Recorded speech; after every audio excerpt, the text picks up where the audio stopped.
So it failed on login for me as well. Oh, so we're just having to. Yeah, there's some setting that they changed that is broken. We can hear him right now. We have a. You could drive his slides for Yeah, him. we can do that. Okay. Can you let him know that we're having the issues and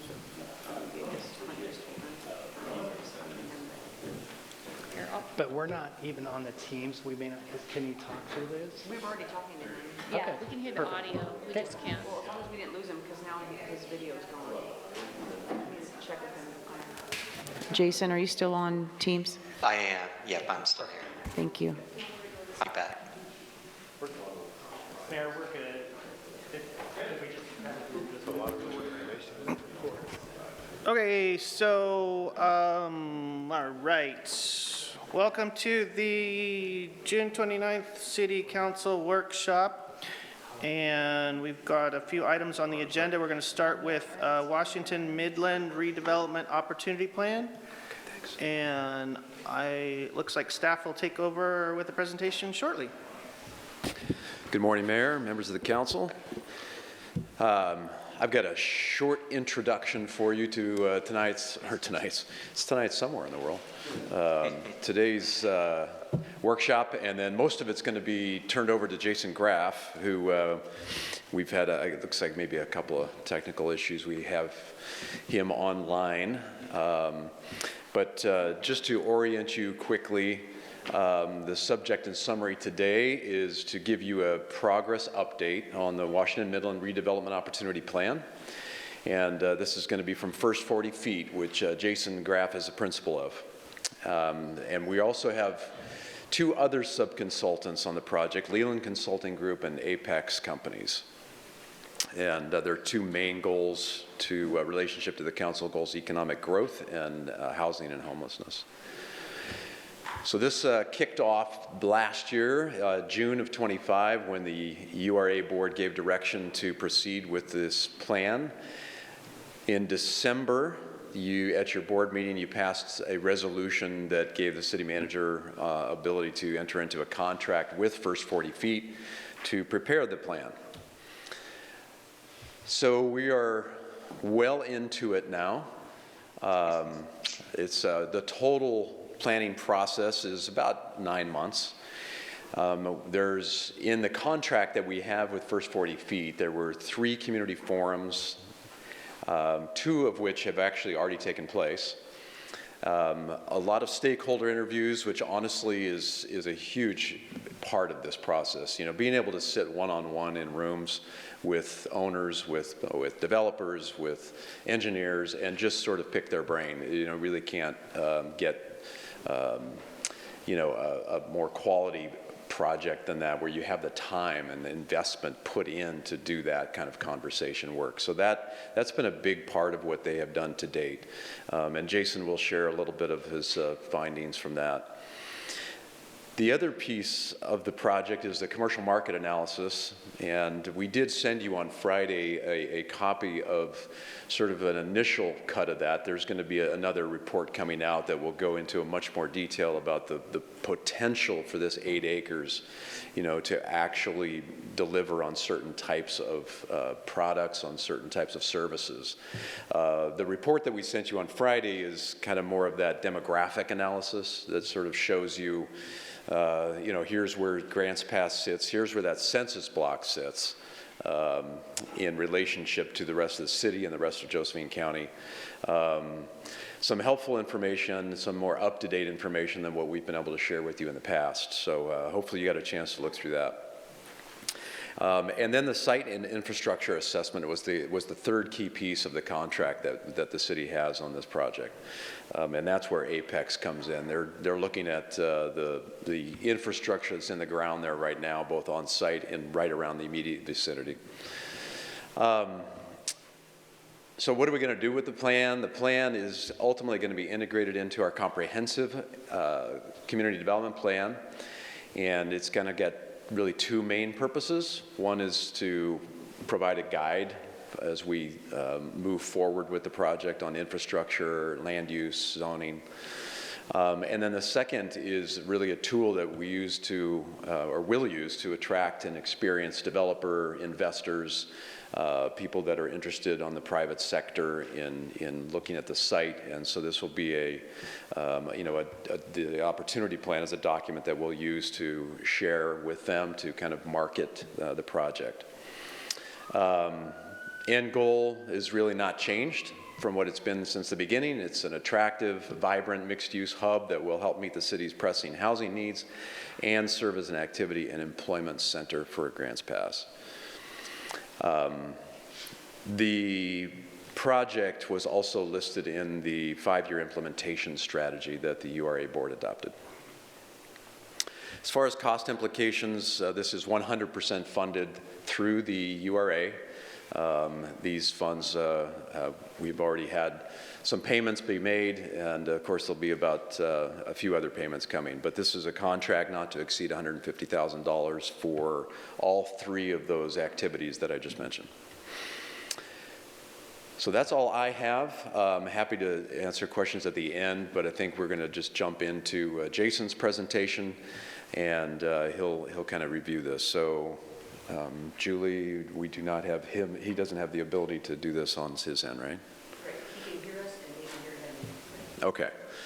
So the original plan was, I think, that he would do a thing, but we're just going to pull his presentation up, and I will click through while Jason talks. So, Jason, are you there?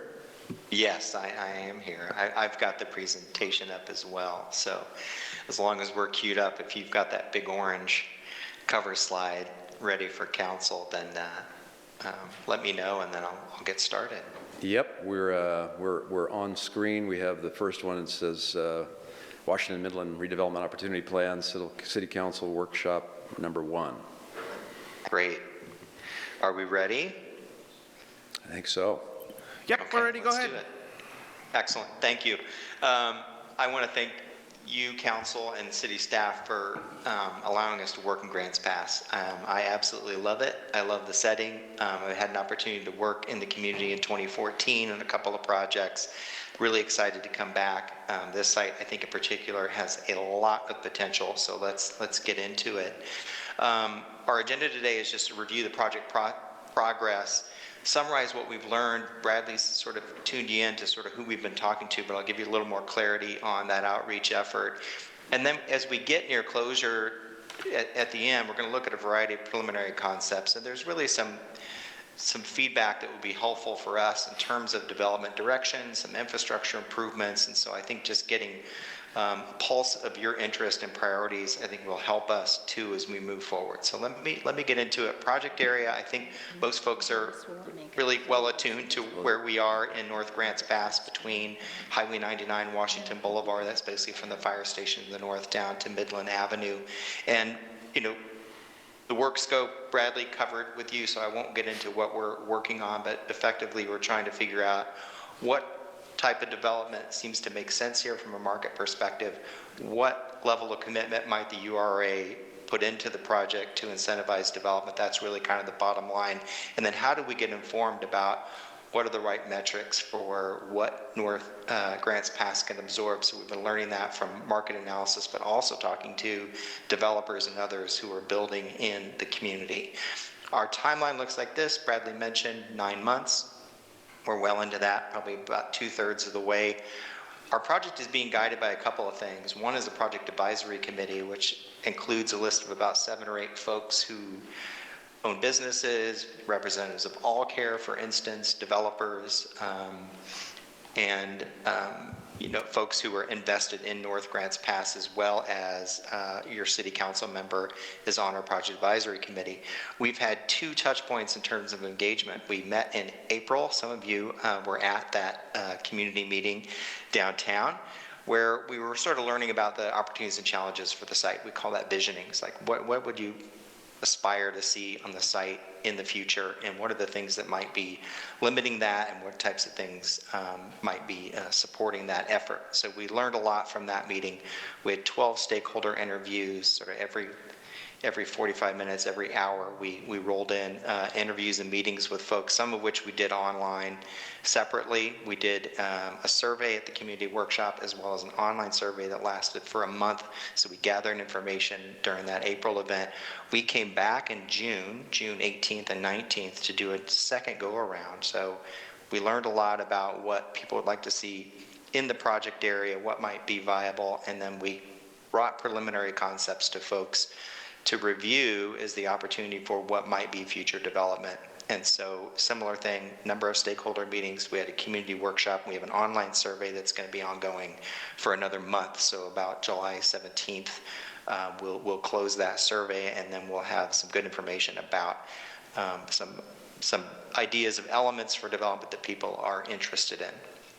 So just putting our project area in context for all of us, I think what makes the Washington-Midland site so unique is its proximity and its location within North Grants Pass. You have a neighborhood to the south, you have strong employment to the north, you've got a working commercial corridor with great access from Highway 99 on the east, and I think that's what makes this site distinct and unique from any others along the 6th and 7th corridor. It is that sort of that knuckle between a variety of different uses. That allows us to look at a variety of potential development types, which I think is great. So we're not focused purely on commercial here. Housing is a great opportunity. Some employment, some commercial can all play sort of a role in creating a mixed-use district. So those key drivers of what makes it attractive are that drive-by traffic, proximity to existing employers. This is already a known commercial corridor, and of course those neighborhoods. With the urban renewal area as really a tool to help with infrastructure and incentivize development, this is an amazing, I think, opportunity.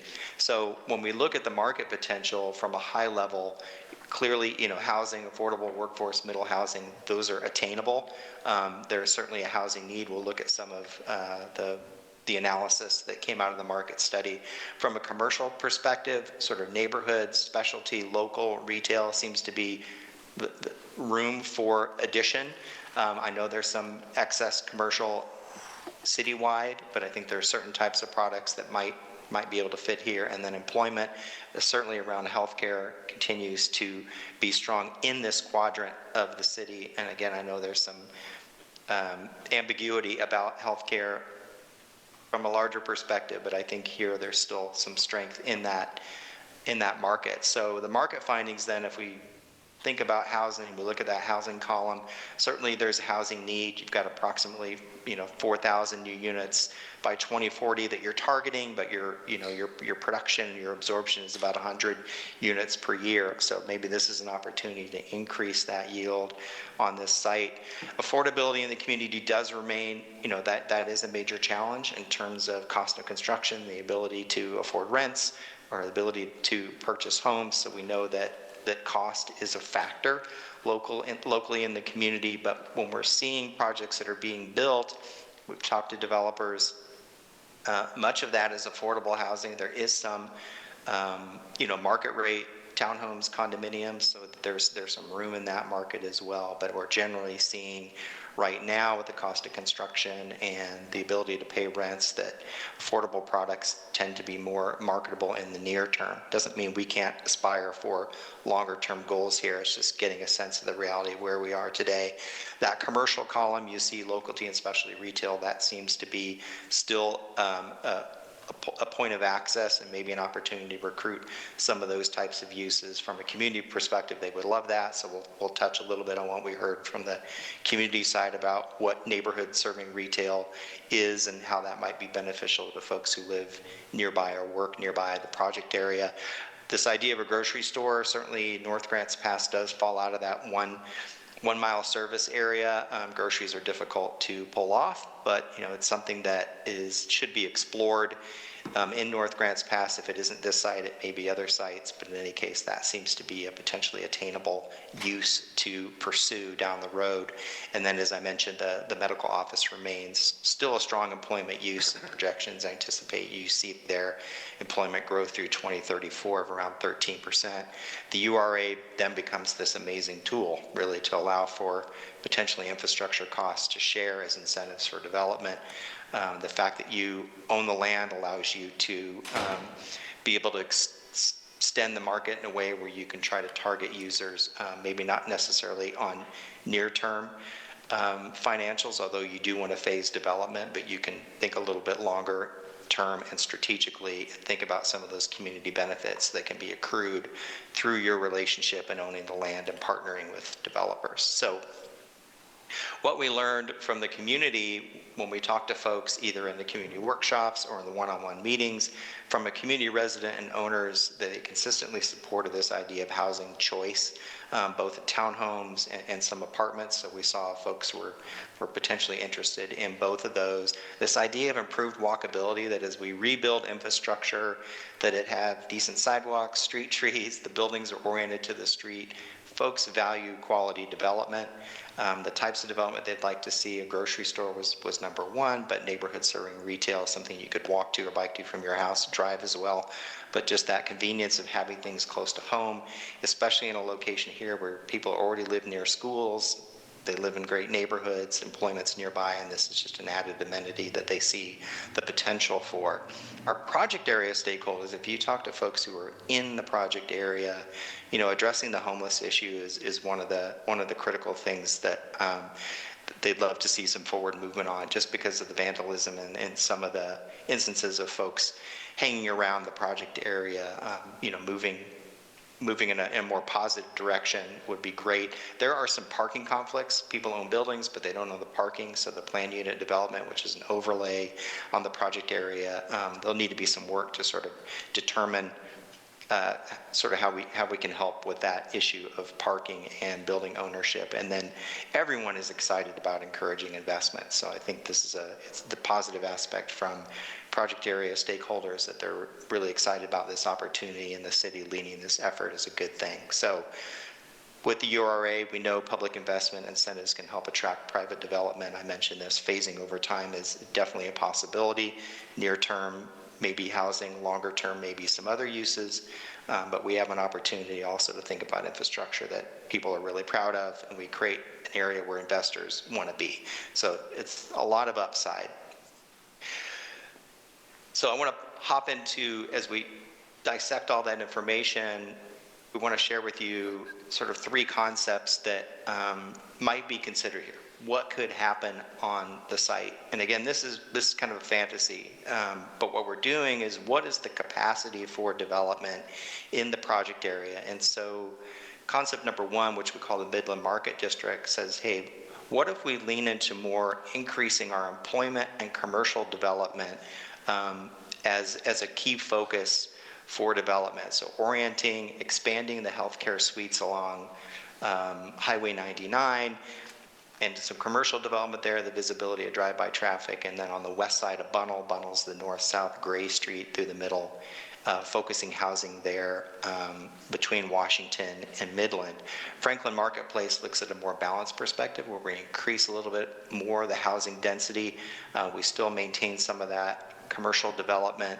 We extend Franklin Boulevard in both concepts. So today the site's isolated. That extension is good to promote development and access to the interior of the block. Then the third option, the Washington-Midland Commons, says, hey, let's lean into housing, because that's really the strength of the current market today, still maintaining some commercial viability and healthcare suites oriented to Highway 99, but really using Bunnell as kind of that central location for housing on both sides, and then housing oriented to Washington and Midland. So that's the range of concepts that we looked at.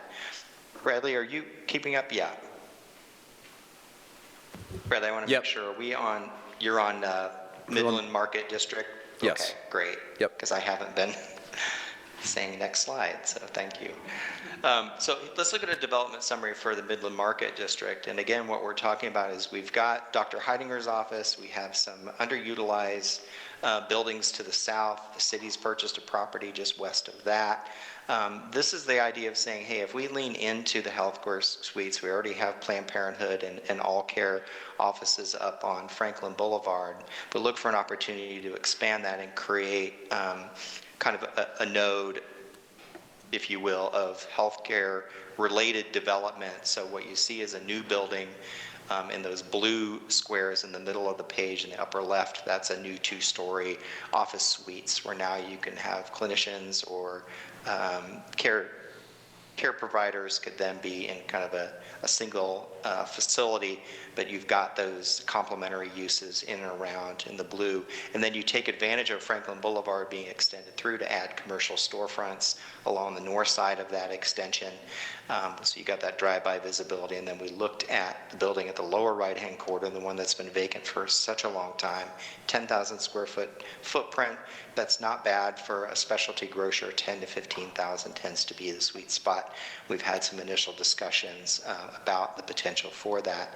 Again, some of these properties are not within the city's ownership, but we're looking holistically at what future development might be. So when I say this is a fantasy, that is exactly what it is, but it is giving us a sense of what the site could hold in terms of the amount of development and the types of development that you might want to encourage in the project area.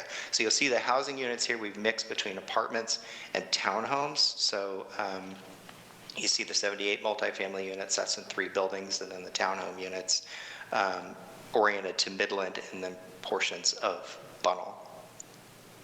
In the Franklin marketplace, that what I mean by that balance is we've added some additional housing. There's some existing senior housing that you see in the center of the page there, just south of Franklin Boulevard. That's the 8-unit senior housing that exists today, and then continuing to create that neighborhood along Bunnell Street, again with apartments and townhomes. That's really the 2 mix of housing types that we're looking at. That meets sort of the density threshold that you have for zoning on the site. And then Franklin Boulevard comes that kind of walkable commercial street. We have existing uses with Planned Parenthood and All Care, but we add some additional commercial storefronts. This is a great location for retail or services then that can be accessed from the neighborhood in a decent walkable setting. So this is more balanced.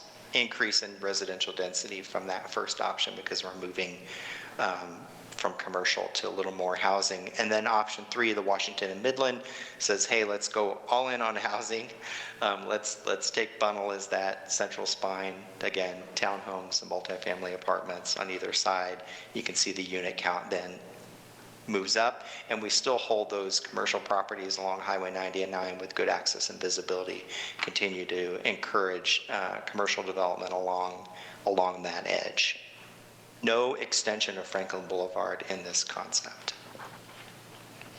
So those 3 then we arrayed and shared with the community.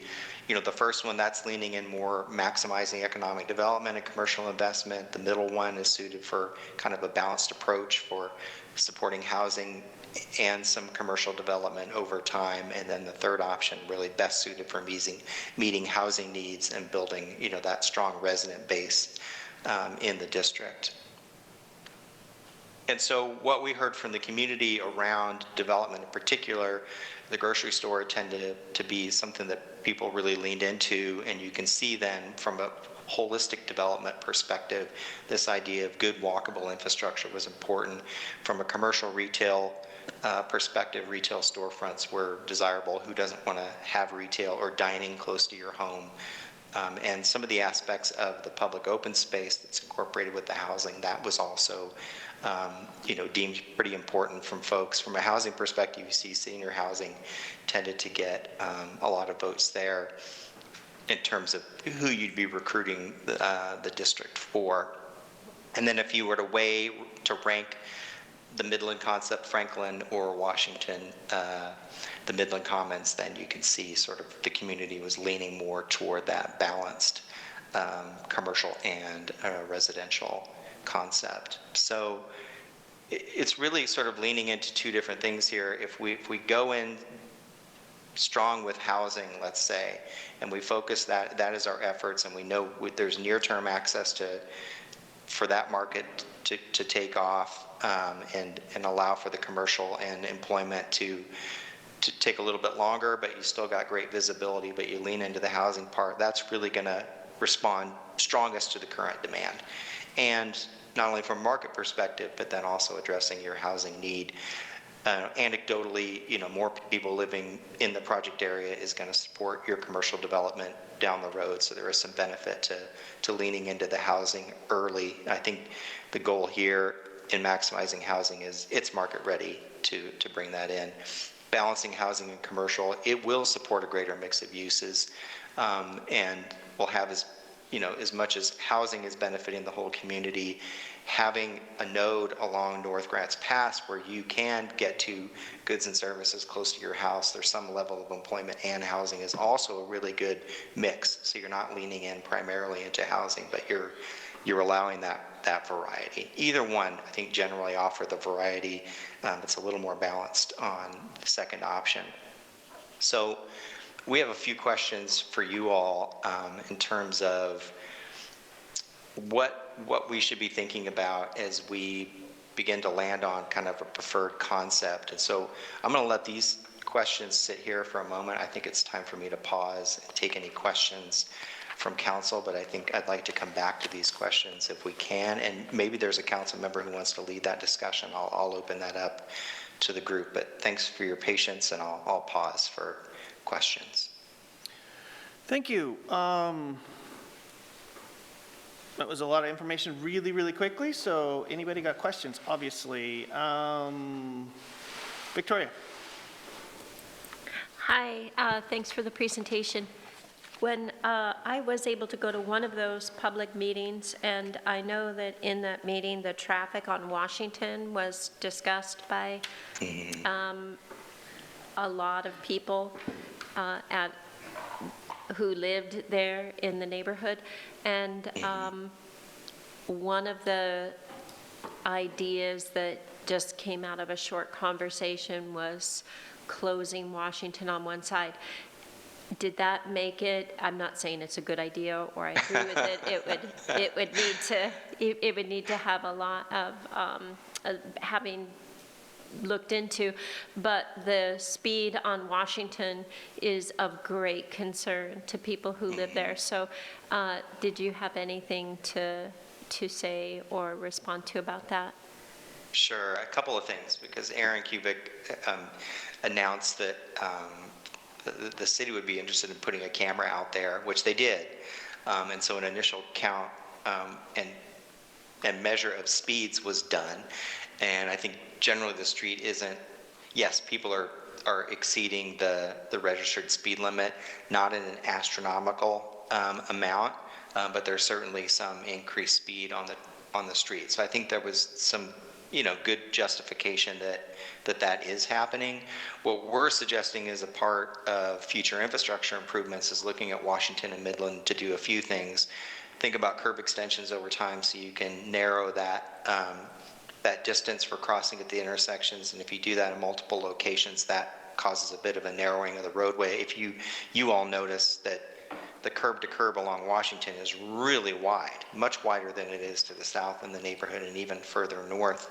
There's a 2 or 3 block span between us and Hillcrest that's really wide. So these curb extensions can help with that. Improving the striping and colorization on the crosswalks is another key improvement. And then with build out of the project area, that frontage along Washington and Midland, we can increase lighting and things that improve visibility for pedestrians. So I think that would be the recommendation moving forward, is use some traffic calming additions to the roadway, and some of that can be paid for by the developer over time. So we weren't talking about closing Washington or any pieces of that street. Well, I think generally the concern was, and I'm looking at some of the numbers on the preliminary concept of, you've got a lot of units, 170 and then 50 units, that not just speed, but volume of traffic. And as you said, you did find that people are speeding there. The people were pretty concerned about that. So was there any study done about the increase of traffic on the surrounding neighborhood, either Franklin or Washington or Midland, that surrounding area? Yes, we will do that analysis. So we're going to take the numbers from these three concepts and look at what the potential impact would be on traffic and intersections, in particular at Midland, obviously, and Highway 99, and Washington and Midland. Those are the key locations to look at how traffic might be impacted. Oh, thank you so much. So that's to be done. We're working on it. Thank you. Traffic studies to be done. Okay, thank you. And then, Yeah. I don't know if there's a question for you or a question for Aaron, but the survey is closing on July 17th. I'm wondering if there was any neighborhood outreach done to people so that they would know, people who are living around there, that this survey is open and so that they can comment on it. Yeah, I'll let the city give you the insight on that. I know a few things they're doing, but it's probably good if Bradley or others give you the full deal. Absolutely, thank you. Yes, thank you, Council, for that question. Yeah, we have done outreach. We did send direct letters to all of the immediate residents and invited them to the meeting, as well as gave them the QR code and link to the survey so that they could access that. We do have signage posted as well up on the site all along there where people can see it and hopefully walk up to it. It has information about the survey at this point, so they can go ahead and do that. We've done, on our social media, we did a blast, and so that it's been posted on all of our various social media, and then we have, it is on our web page right now, so anybody watching this can go to the website and take the survey. Do you have, and maybe you won't have it until it's closed, but do you have any feedback that shows that the people that are in the neighborhood are responding? Do you know any of that information We have been yet? receiving responses. I haven't looked really closely to see who the respondents are. But we could do that? Yeah, we could Yeah, look at that that. would be good to see. I'd like, okay, thank you. Yeah, you bet. And that's all I had. Perfect. Just in going future-wise, we kind of go through a roundtable of questions, so if you guys could limit it to one question each, then we're going to go run back through it, and that kind of gives everybody a chance to weigh in. Eric, question? Yes, thank you for the presentation. I've got a question regarding the what we heard portion there on, I don't know what slide that is, it looks like maybe 13. But it shows that it's heavy on the housing, looks like apartments, senior housing, and then retail storefronts. And then healthcare is kind of at 36%, maybe a third. So I guess my question is, looking at all three options here, in my mind, it looks like it would be number 3 would be more accurate to what it is that we heard. So I guess what I'm asking is, why did they come up with number with the first place as Franklin, with such a heavy amount of, it looks like healthcare on that, when it was only 36% healthcare, and then the majority was housing and storefronts. Yeah, let me help with the numbers here a little bit. Some of it is who we surveyed. So, and this is from our community workshop, because we haven't sorted through everything from the online survey. The majority of folks at our meeting they own residents in North Grants Pass, or they didn't say exactly where they live, but they tended to be more on the owner-resident side. And they were interested in a grocery store and some commercial development close to home. I think ideally that was those are your highest numbers. If you see on the upper right here, 91, 82, 73, it's all around some of that commercial development. So I think there is a desire for some commercial close to where people live. Then on the housing side, senior housing came up as like what they felt is the most important need in terms of housing here.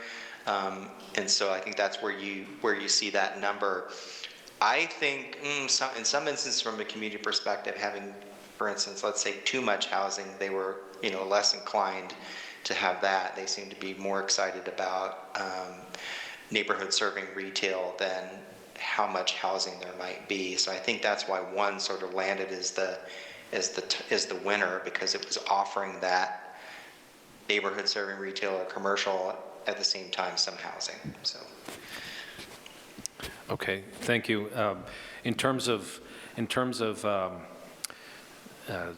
obviously, we're talking about this right now. This can obviously be modified going forward in the future if we see that there's a discrepancy somewhere. Yeah, you should look at these as like not pick A, B, or C, 1, 2, or 3. It's really what elements from each one are potentially performing the best, so that ultimately you probably end up with a hybrid. And that's sort of why those questions we have at the end of the slide here sort of get into, should we be fully aggressive toward housing, or should we take a more balanced approach? Should we extend Franklin Boulevard, for instance, to improve access for the internal of the site, or if we're leaning on housing, maybe that isn't important. So I think there's some things still to sort out to your point here, and trying to figure out the best mix of uses and the amount of those. But then we have to balance that with how much infrastructure the URA might be able to help support in some fashion. There's a little bit of work on that. Thank you. Yeah. Thank you. Kathleen, you have questions? Yes, I do. Thank you for this wonderful handout. It's very clear and visual, and it's easy to understand. So I'm catching on that language is changing, and there's been terms used in the past that might not mean the same today. So I'm wondering, what is your definition of workforce housing in comparison to affordable housing? Mm-hmm. Yeah, affordable housing tends to be in like the 60% median income and lower. Workforce housing tends to be around the 80% of average median income up to 120%. Both of those are challenging, as we know, certainly from a home ownership perspective. But with sometimes rental rates being as high as they are, it's just difficult to find housing. So that's generally, I think, that's the range. I think your affordable tends to be in the 60% and lower, and then your workforce tends to be in the 80 to 120 of average median income. And what are you determining would be the senior housing? Would that be we haven't looked at that yet, but yeah, it could be. Yes, it could fall within either one of those ranges. If I'm going to be blunt about where funding sits today, it tends to be in the 60%, more affordable realm. That's where you tend to get grants, both from the state, federal government. So it seems to be easier for those types of developers around affordable housing right now to do projects, because the cost of construction is still pretty high, and the available rents, because the income levels locally it's just not a good balance between market rate and what people can afford. If that makes sense. Oh, yeah, totally makes sense. Then I guess what I'm seeing in other projects around town is that the ownership housing seems to kind of go by the wayside as these developments get going. How much would there be emphasis on the ownership percentage-wise as it goes forward? Are you saying that it depends on the funding? Right now, we're sort of looking at a 75 to 25% in terms of rental versus ownership. I think you could probably go up to 30% on the ownership side, 70% on the rental side. There hasn't been a ton of housing built, so it's kind of hard to say what works and what doesn't. We've heard a little bit from townhomes in some areas. They were originally started out as for sale and they've turned into rental. Well, some people are using that as income generating. I can purchase a townhome and rent it out, knowing that people need a place to live. So there's a little bit of speculation in the market. Some of the products that have been built, like from the townhome side, aren't an environment exactly like what we have here. And I would say that the North Grants Pass, this location, would be far more desirable from a townhome perspective than some of the other sites where townhomes are being built, partially because it sits within an existing neighborhood, it's close to schools, and it's already close to a lot of services, both from healthcare to just daily needs in a pretty short drive. So I think proximity this location is going to have some advantages that other sites have not, and it's likely to perform better. But, these are just, I'm licking my finger and sticking in the air and the wind's blowing. But I think there is something to the site here that gives it some advantages. Okay, thank you. But from a development perspective with the URA, you all can offer some incentives that can make projects pencil in a way that they can't otherwise. So I think we can look at what those tools are and how we might be able to calibrate. For instance, if your goal is to get more ownership versus rental, I think there's things that we can look at to try and achieve those goals. Great. Thanks. Okay, so I think this might solve a few the reoccurring questions that keep coming up. This presentation is basically, you need to think of it as a brainstorming, informational gathering session with community engagement to give you ideas on what to go forward with. This is not putting forth a plan of action. These are ideas on the board here, so it is up to council's purview to do whatever they want going forward. You could go through this whole exercise, in the end say, screw it, I'm going to make it a mill.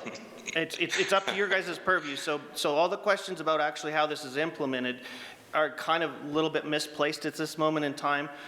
This is basically, like I said, an informational gathering, community engagement process to give us an idea on how to actually develop this going forward. With that, we'll continue with questions. Rick? Thank you, Jason. I appreciate the concept plans you put forward. It opens up good discussion points. One question I have, has there been any communication with ODOT concerning Franklin connecting with 6th Street?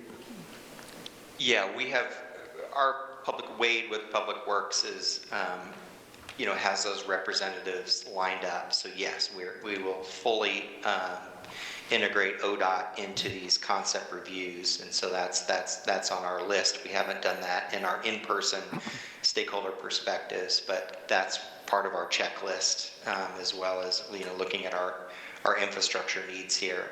The multimodal study is happening as well, because it's kind of good news, right, that ODOT is kind of paying attention to the corridor now. I guess that could be good news or bad news depending on your relationship with ODOT, but I think it is good that we have those representatives that are already thinking about this area.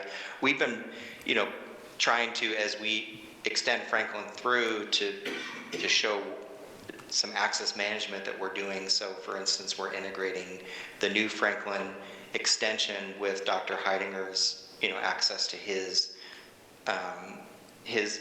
facility, so that we're not adding additional connections to Highway 99 where we have the same or conceivably less. So that's our goal, is to reduce that impact on 99. Okay, thank you. Yep. Further questions? Indra?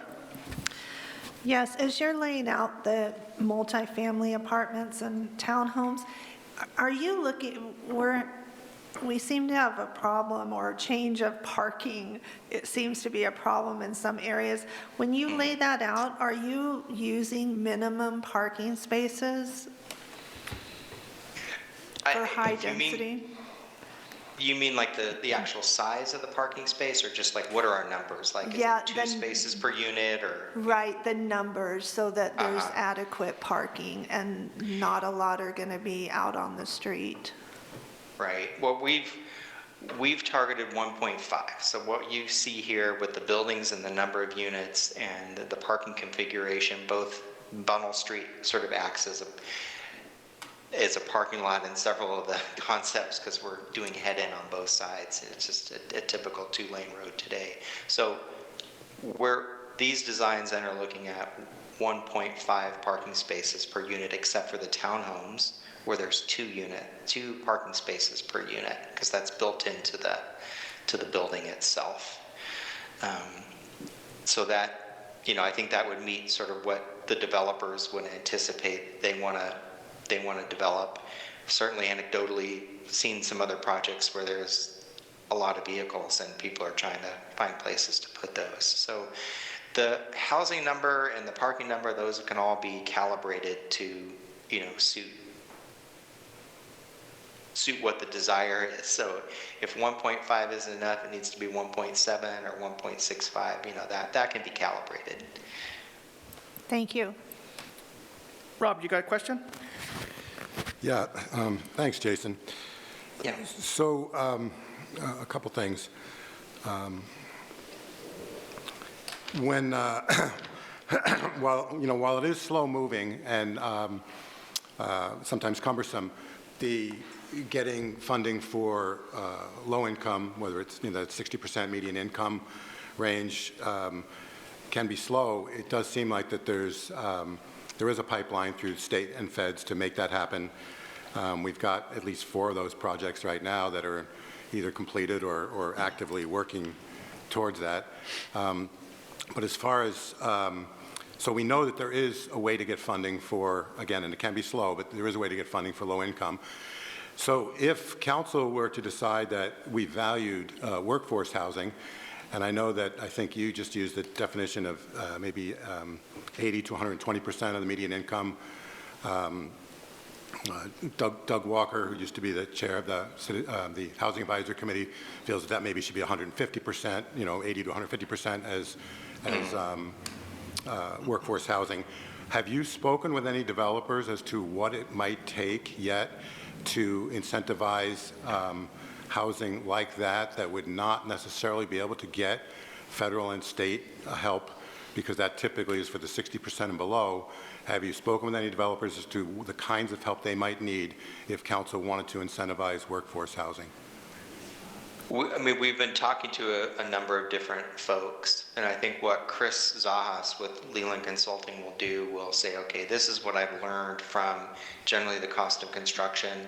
This is what I know from income and comparable rents, and can begin to look at, okay, the cost of a building with 50 units, let's say multifamily, what it's going to cost, and then what the potential income stream is for that product. So there he'll be able to understand a gap based on, okay, the cost of construction is X amount, and our monthly income from rent is this, and so what's our return rate. So we'll be doing that, a high level analysis from that perspective.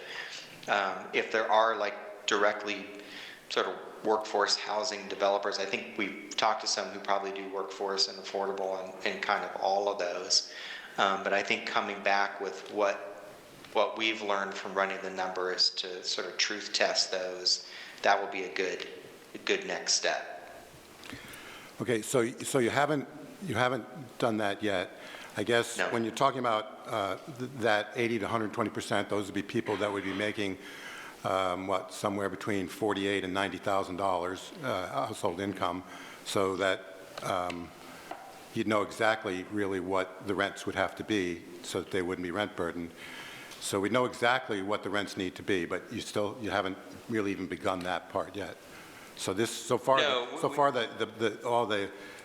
that you have on the page right now is I guess almost just like fantasy stuff. Right. It's just what the site can bear. Does that make sense? But from a true market perspective, you're creating products, commercial, you've got them in the right location, good visibility, access to 99. So those things aren't arbitrary. But to your point, yes, we don't know which one of these pencils out better than the other. Okay, so I think, and this might be a question for Brad, but maybe for you also, or maybe for both. So, I have an idea of a few, but we know with federal or state, they're going to get certain benefits for the low-income housing or certain help, certain subsidies. Can you just name a few of the tools that council might be able to use to incentivize because I guess the burden for workforce housing would probably come from council, come from the city. Can you just mention a few of the tools that we may be able to invoke to incentivize for a developer? Yeah, the primary one, because it's an urban renewal area, is building infrastructure. So generally the site is about maybe 70% infrastructure coverage. There's portions of Bunnell where utilities don't extend all the way to Midland. And then you've got storm sewer from the old parking lot of the hospital clinic that's running diagonally through the bulk of the housing area between Bunnell and Washington. That stormwater needs to be removed and moved and relocated so that you can build development on that core area. So typically, being able to build the initial infrastructure is a huge incentive from a development perspective, because it takes that initial cost burden away from them. You can still recoup that money over time, but it's typically in the infrastructure side where you're gonna where you can fill the gap. The other is land. I mean, if a developer, even a workforce housing developer, if he's getting land for free or at reduced cost, those are the things that change the metrics and allow projects to pencil out, whereas they might not otherwise. So those are the two main tools that I know of. There may be others out there that I'm not knowledgeable enough to direct you toward, but those are the two I know. Okay.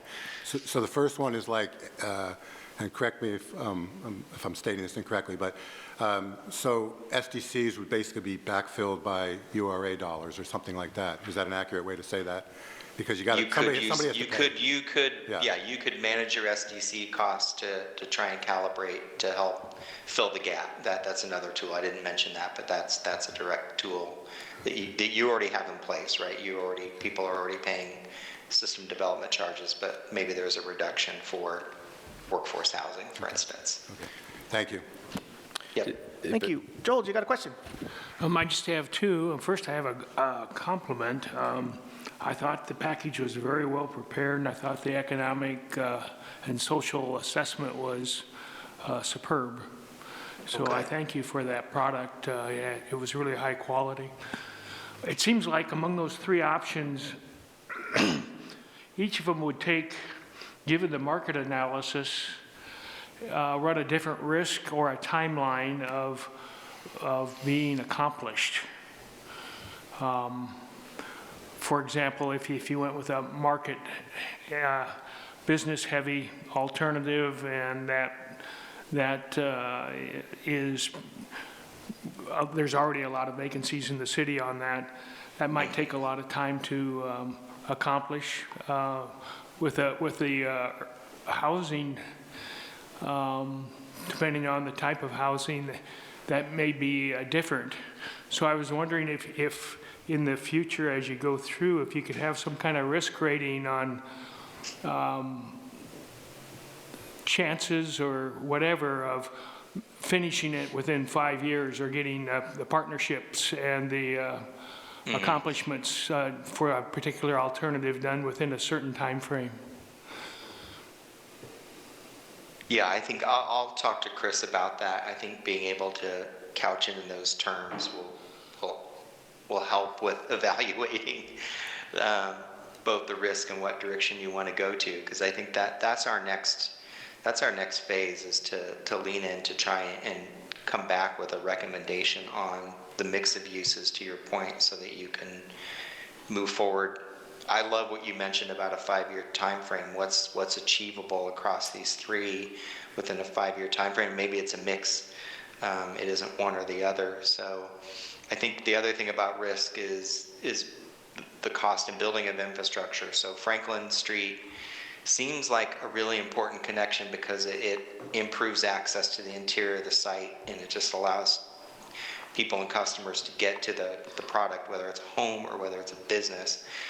But if you're doing mostly housing, maybe that isn't as critical, and you save some money by not building it Franklin all the way through, and you focus housing development around a portion of Franklin and Bunnell. So I think those are sort of trade-offs I don't have a good answer for yet, since you're sort of wanting to see from a market perspective, and then from you all as the decision makers, what you think is important. That's going to help us too. Well, you certainly have more experience than we do. The other couple things, the social assessment, you talked about the surrounding neighborhood and the per capita income and the demographics, the age. You did that for a reason. The reason being, I would guess, is to look at social acceptability and service to the neighborhood. In terms of the type of housing, how does that relate to that social assessment that you completed for us? So for example, you have a fairly wealthy neighborhood next door with single-family homes, and the social acceptability of different types of housing. Is that a consideration or not? I think, well, you know, everything's political, isn't it? Yes. and everyone's like, they're like, people are going to say, hey, this is an urban renewal area, and so we as citizens, we pay taxes, and, you know, we need to be heard. And so that gets into maybe the compatibility question. And there's things that we can tell a story about future development as a part of this project that leans into concerns about compatibility or good neighbors.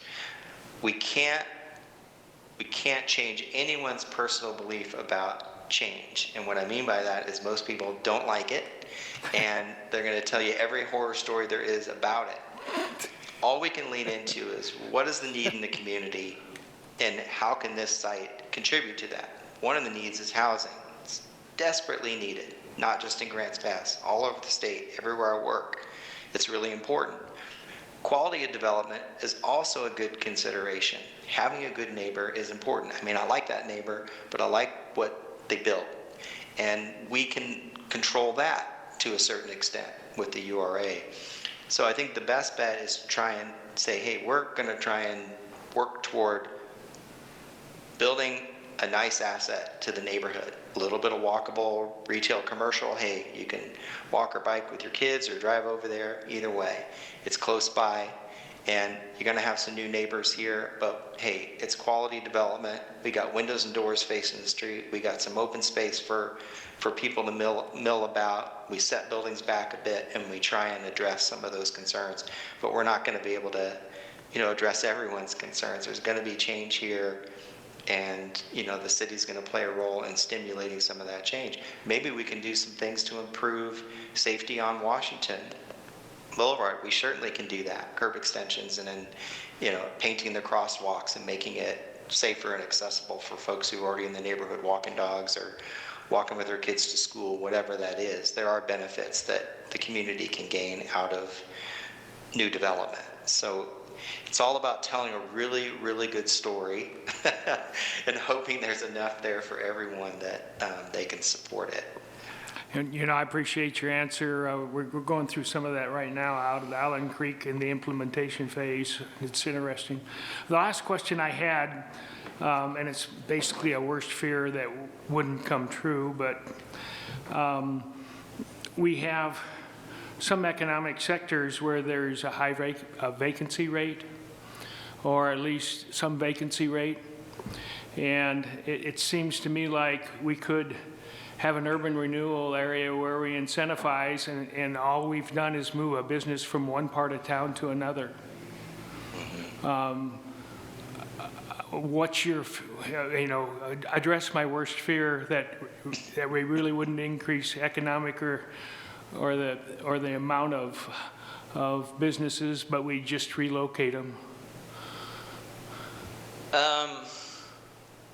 No way to know for sure whether you're doing that. I mean, a lot of times you are moving things around, right? You're creating a more attractive area for someone, or maybe someone was starting here and they want to go there because they think they can do better.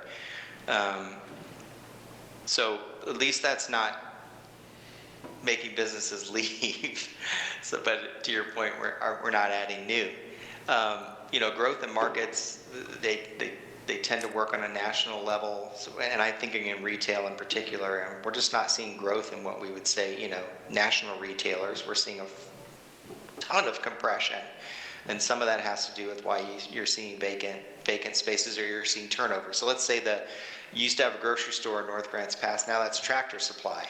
Okay, well, you lost a grocery, but you got a Tractor Supply. So you know, some of that is moving around, some of it is incremental new coming in. But I think not doing something isn't the answer either. What you don't have control over is multiple other sites owned by private developers that are putting money into their property or not. And so there's really, it's hard to manage that except for through storefront grant programs and things like that to incentivize folks to do things. So I wouldn't say let's not do it, because we might, just be shuffling, chairs on the deck. I think it's really important to change the perception of North Grants Pass so that it is attractive for more people to invest. And I think the upside is, as you see improvements on this property, it will leapfrog across the street over to 6th. It will jump up Washington, and we all know this. Your neighbor paints their house, and then suddenly 2 other neighbors are like, dang, I need to fix this thing up. So I think we're going to see positive momentum, partially purely by just investing in this vacant, underutilized area, because it's not doing anyone any good right now in the current state. Thank you. Victoria, you got any more questions? Eric, you got any more questions? Kathleen? Rick, you got any more questions? Indra, you got any more questions?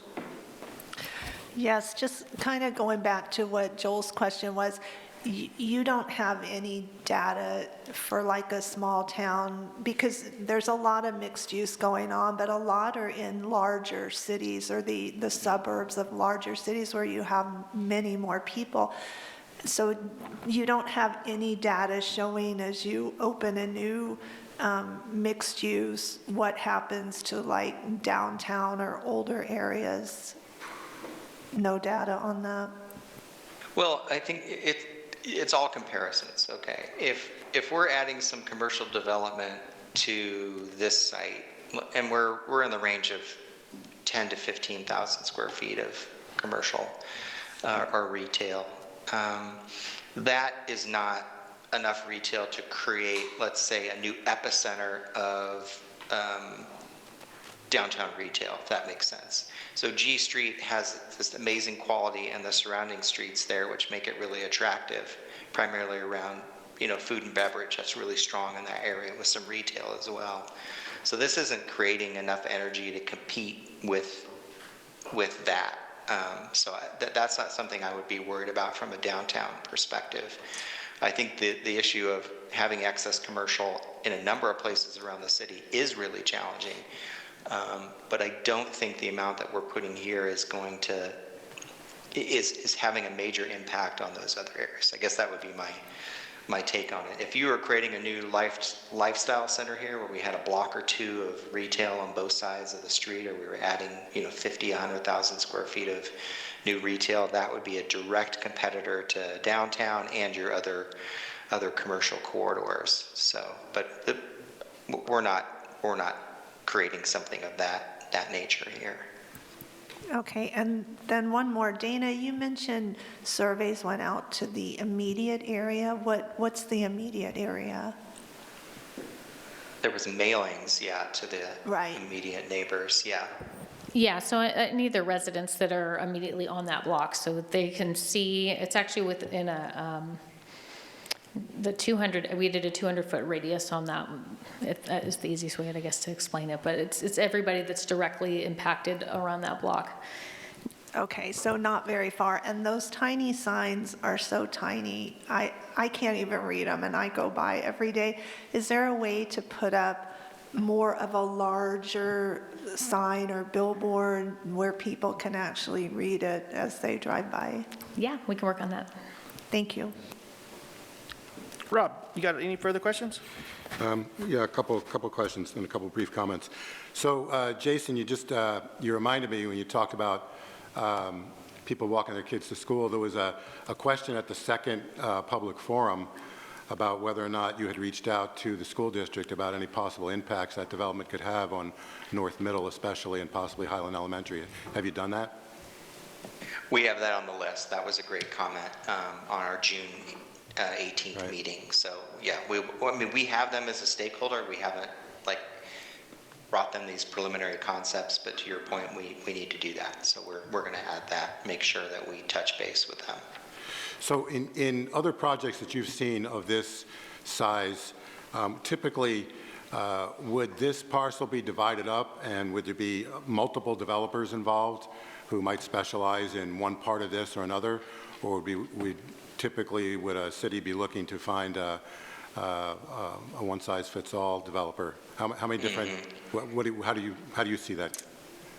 Yeah, I think if you talk to Chris, he does a lot of these developer offerings. He likes to have one developer do it all. I think the size you have here is generally within the reach and realm of a single developer. But if we're talking about apartments versus townhomes, sometimes those are unique development types, and so you could break it up into those. You know, you could have a multifamily developer and then a townhome level developer, which allows you to spread it out, you know, to a couple of different groups. The commercial is likely to be a whole nother thing in itself. I doubt a housing developer is going to take on that commercial piece along Highway 99. So it could go either way.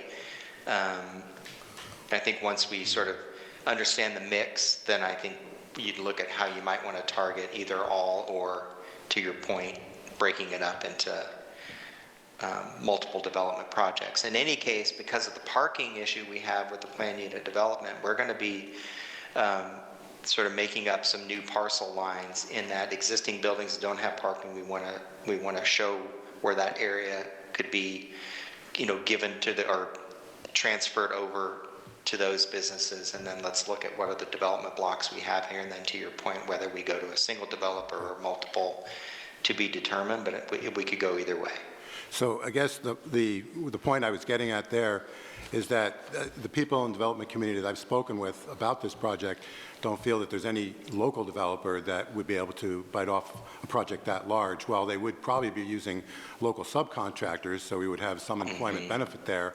To me, my guess is it would probably be more attractive to council if it was possible to have local developers have a bigger piece of that action rather than just some of the subcontractors. But again, that may be that may be details down the road, but I don't know if you've given any consideration to that, but I've been told that there's probably no local person that can handle that whole thing.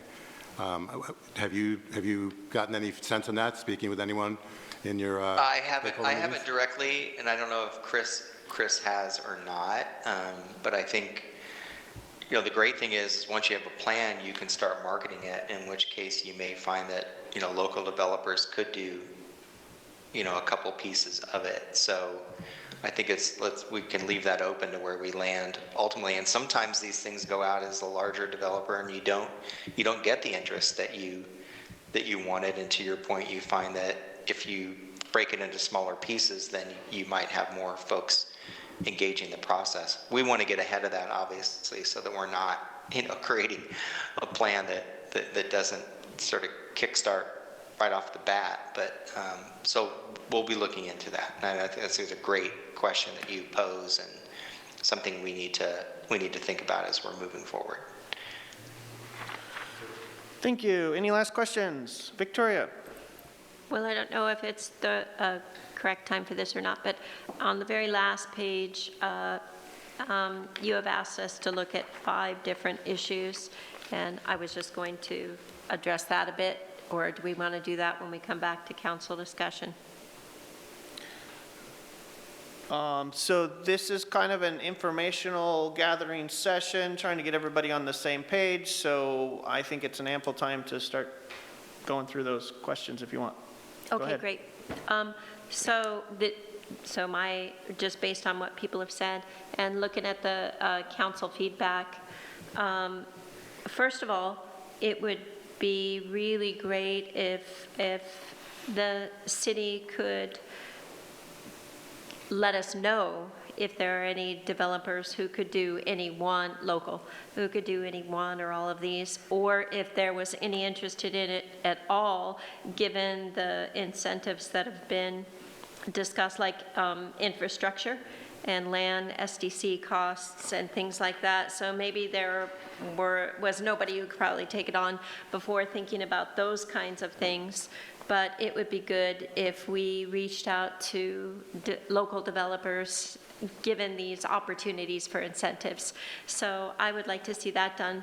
But as far as 1 through 5 go, well, no, I'll say one more thing. Before anything's done, I would love to see a traffic study done because I know there were concerns about that. And another thing that I think is important is number 4, the Franklin Boulevard extension. Like you mentioned, I think that's going to be really important, and especially to traffic. So I would think that would be important for us to make sure is addressed, and it looks like the talks with ODOT have been happening, so that's a good thing. And I just prefer personally, and then lastly, so of all the choices, 1 or 2, leaning more towards 1.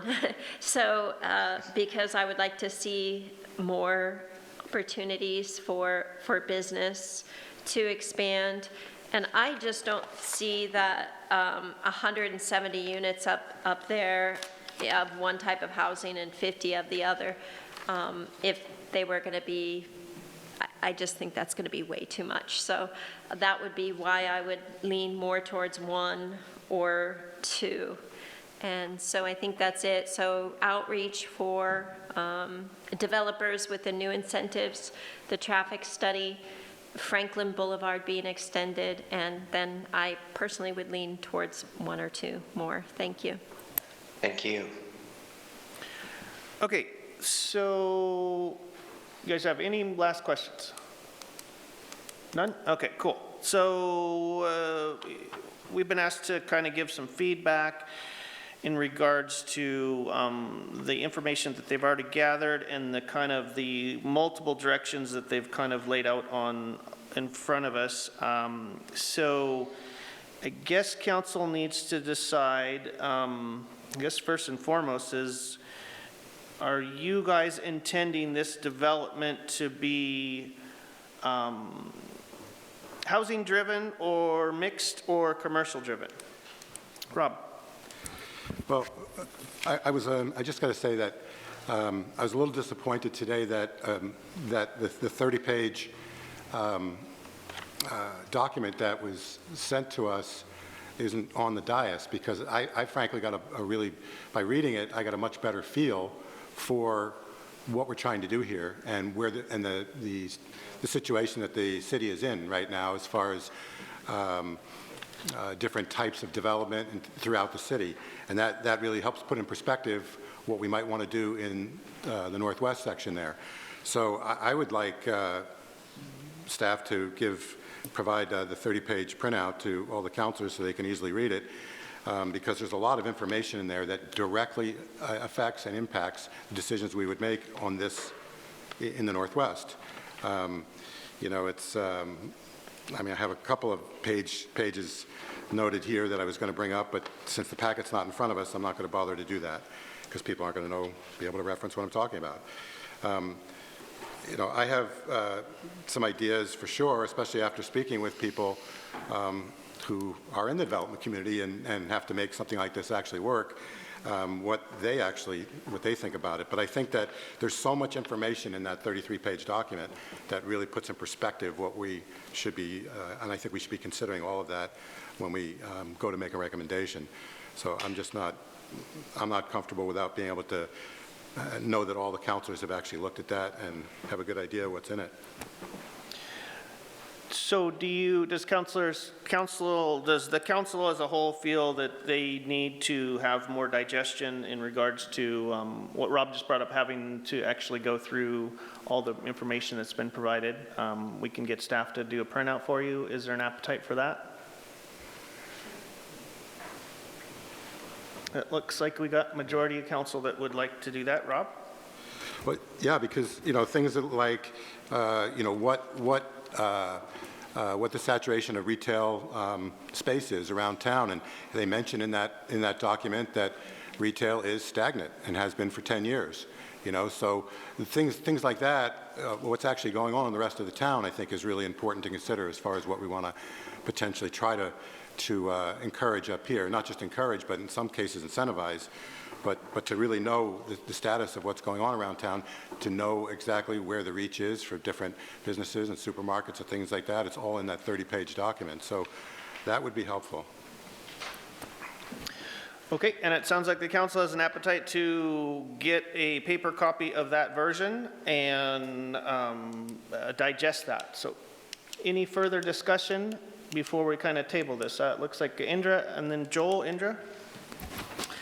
Yeah, I'd just like to comment that I lean heavily towards the housing option, although I don't agree, and just speaking with people in the area, that the appetite would be for super high-density housing with limited parking. So I think housing is a need, workforce housing, and I think it would go over better if it wasn't so high-density. And that's where I'm leaning.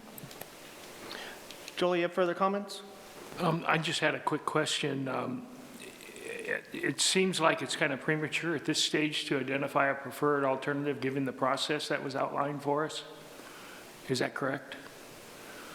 And that Yes, you don't need to pick a preferred alternative. I think aspects of development you think are important would be better than picking one. Right, so there'll be more information forthcoming that will help us choose and select which one we want to do, and to do it at this point in time would be probably premature. The one thing I look forward to is your risk assessment of being able to complete it within 5 years. If there's a difference between the alternatives, that certainly would weigh in on which alternative I would select.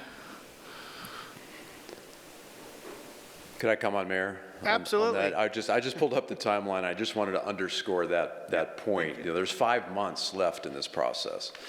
The only reason that we recommended bringing it to you at this point was to get some of the feedback that we're already hearing.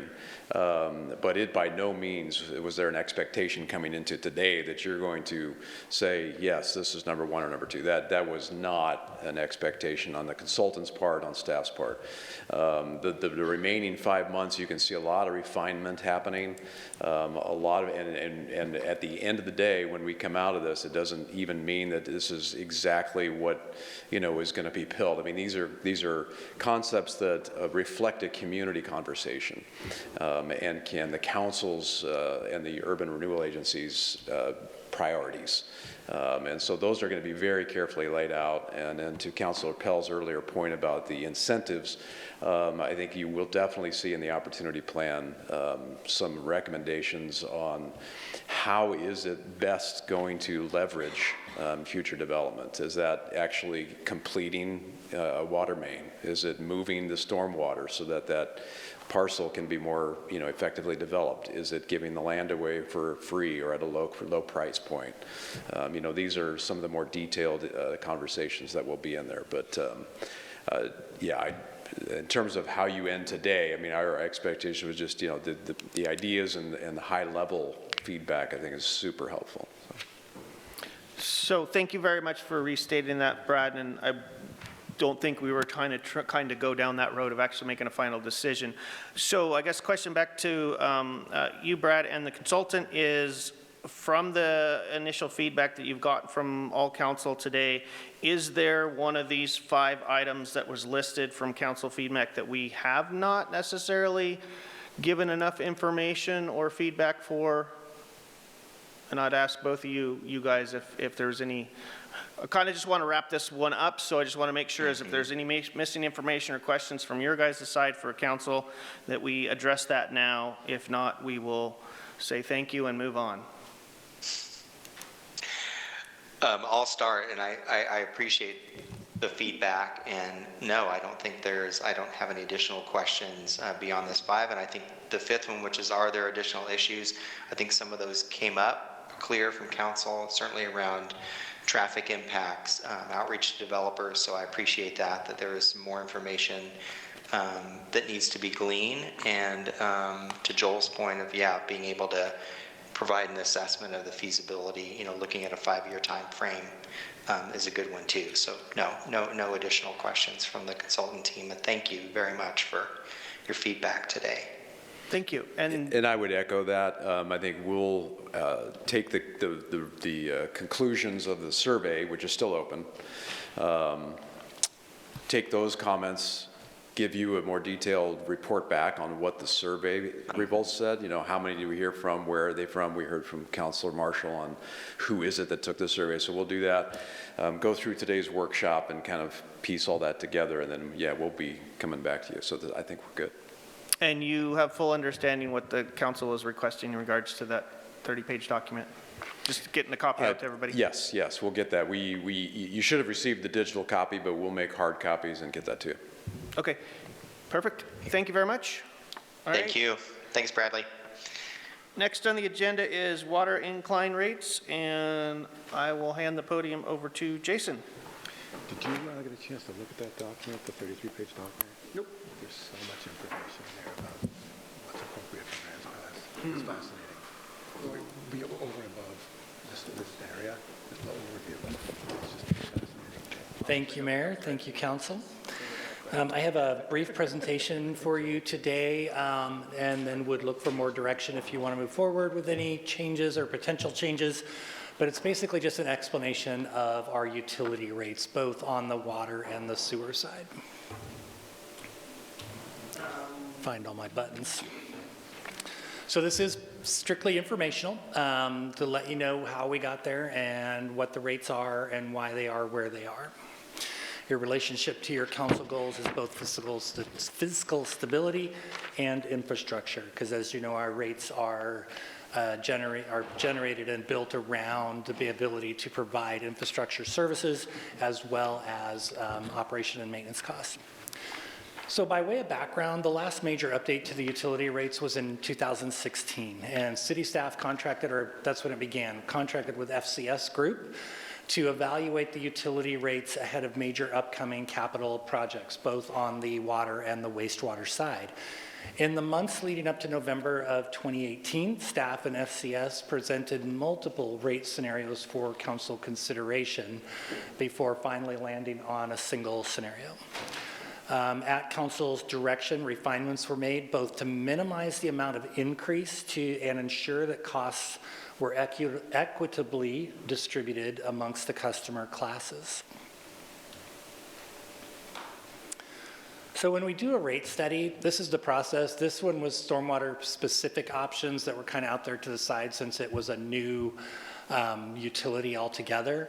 But what we do is we take together our fiscal policies, our operating budget, our capital improvement goals, and any SDC analysis, and we put that all together, and that becomes our revenue requirement. And then we perform a cost of services analysis, and that is who is paying how much and for what services. That helps inform what the rate design will look like. And that's why we came back to council multiple times with different rate designs. The revenue requirement piece stayed the same. We had the same revenue requirement. Operation costs were fixed. Capital costs were pretty well known. And so we had to build the rate to meet those goals. We then present that to council and take their feedback and then bring it back for implementation. So out of that cost of service survey, several things changed. Initially, as an example, standby rates decreased for most classes. What we found was by doing the cost of service, the costs were not being applied appropriately to all of the meter sizes. So in 2018, you can see that they started out at $27.89 and went up to $2.87. When that was done, they still started, at $34.55, but the 2-inch dropped off the charge. So 2-inch standby meters are now at no cost for monthly fees.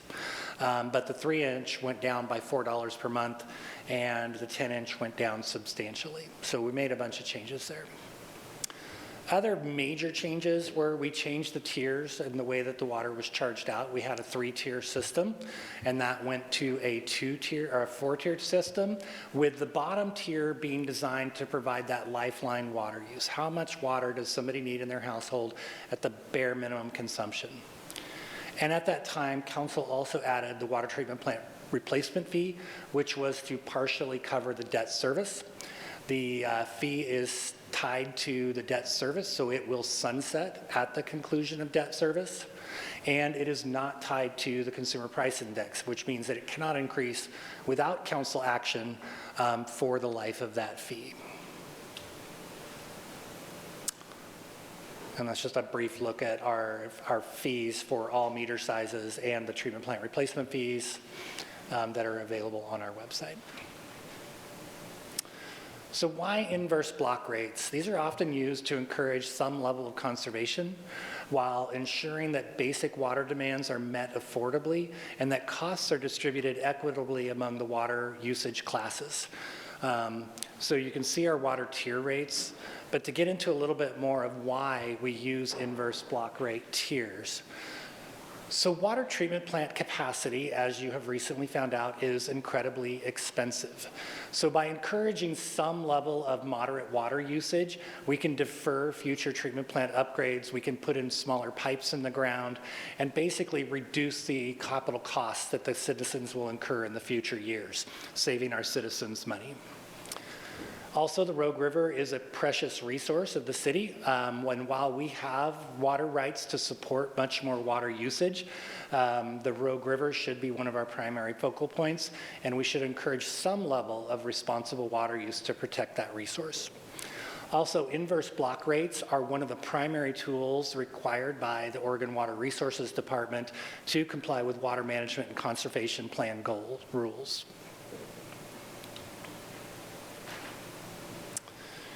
So one of the other questions that we frequently get are, why are sewer rates tied to water consumption? We always had a flat rate, we should still have a flat rate. Well, in general, there is a direct link between the amount of water that you consume in your house and the amount of water which makes its way into the wastewater collection system. So if you use more water in those winter months, you put more sewage into the system. The more wastewater that makes it into the collection system means bigger pipes, bigger treatment facilities, and leads to higher operating and capital costs. So to make sewer rates as fair as possible, years ago, a detailed cost of service study was performed, and it showed that flat rates were disproportionately charging low water users for their amount of sewage that they produce, as opposed to the high water consumers who were paying the same fee because it was a flat rate, but contributing far more sewage to the system. And so that system was changed to tie it to your winter average consumption. The water that you use in the winter is pretty much all indoors.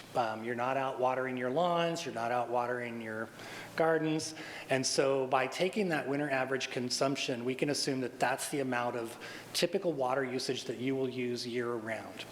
Each residential customer sets their own winter average consumption, or their WAC, and you pay that amount of sewer volume charge year-round.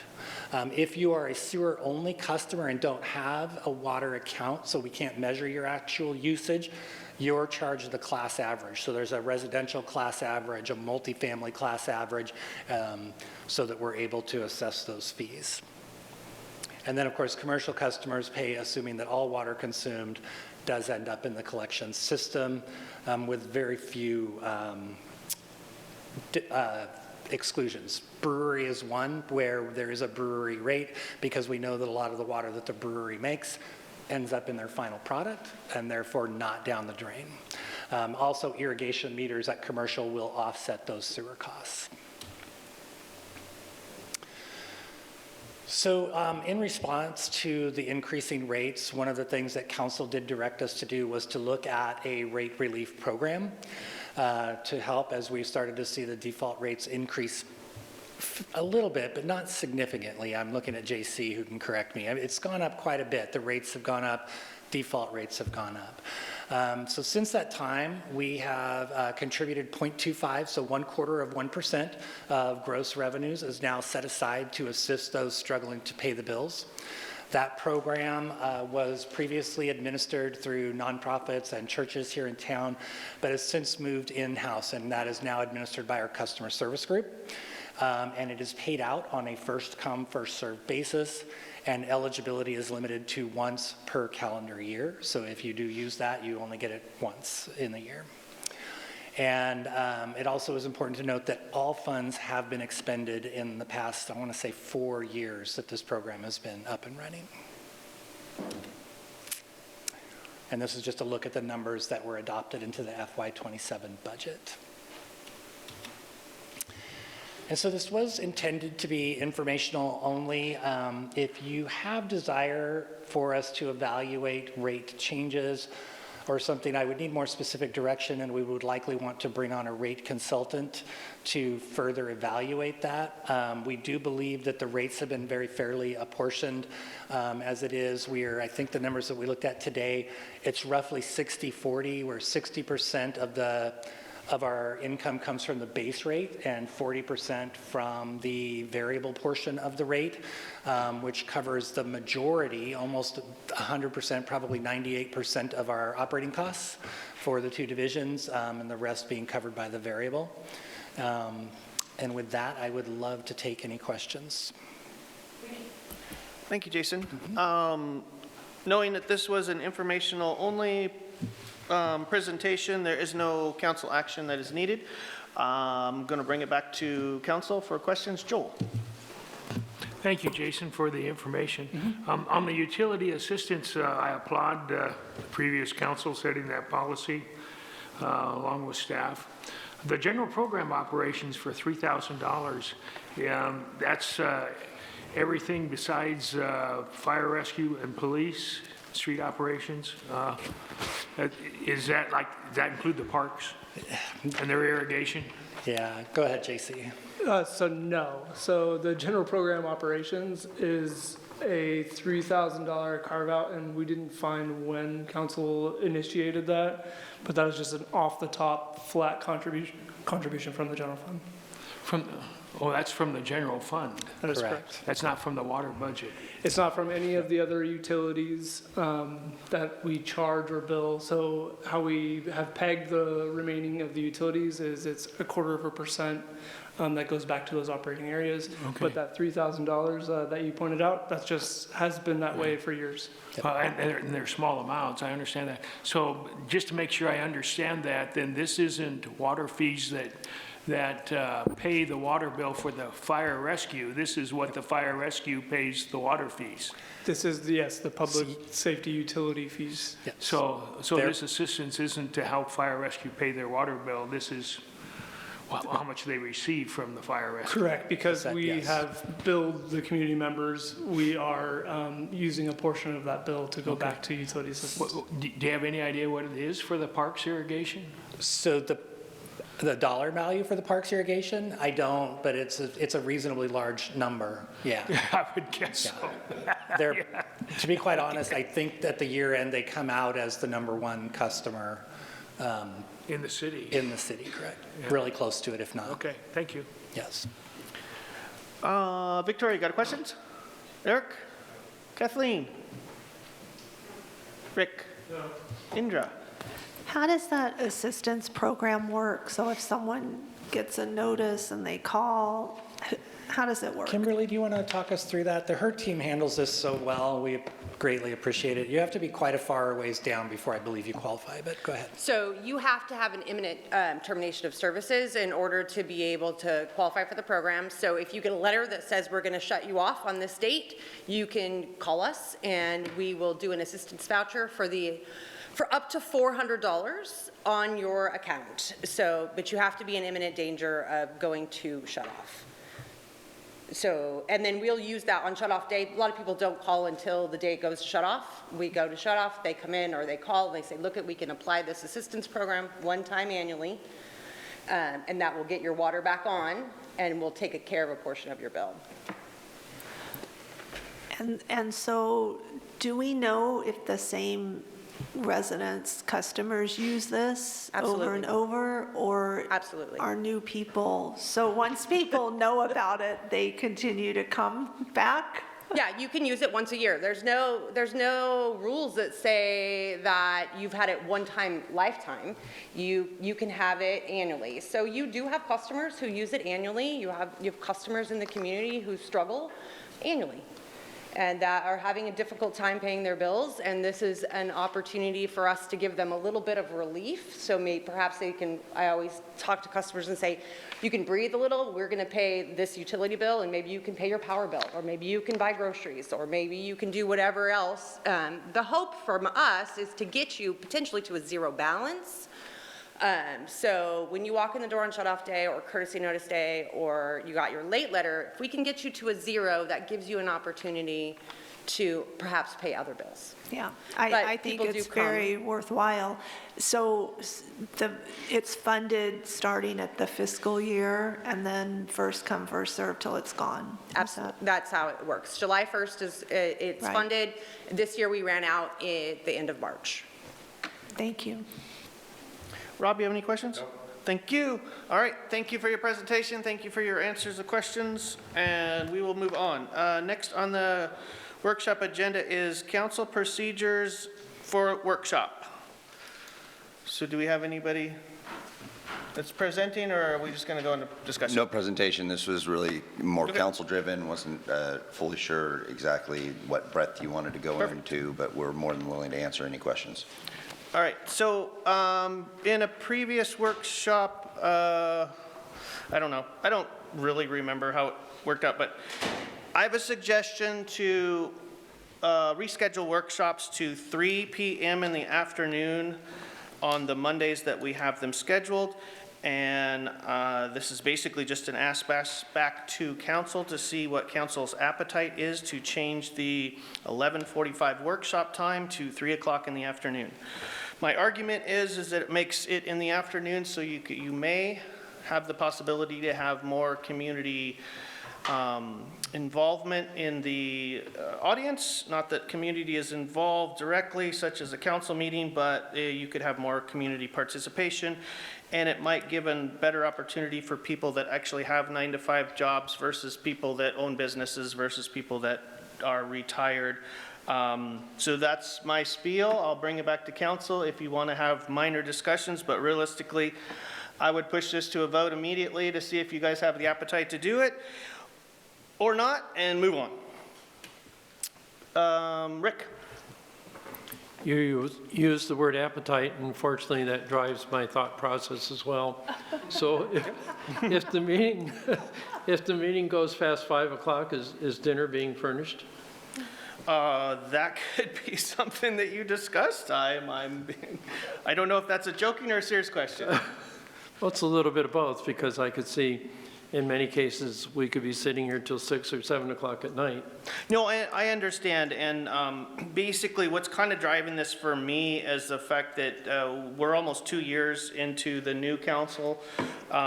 We have seasoned council members here, but I do feel that we stray a bit during workshops as well as during meetings on staying on topic. The intention of these workshops as well as your council meetings at night is to do business that the city has jurisdiction over and so forth. So I look at it like if we had a workshop in the afternoon, then it wouldn't be so incumbent on me taking 2 hours out of the middle of the day, and I can't continue past 2 hours because I've only taken that 2 hours out of my day for my job.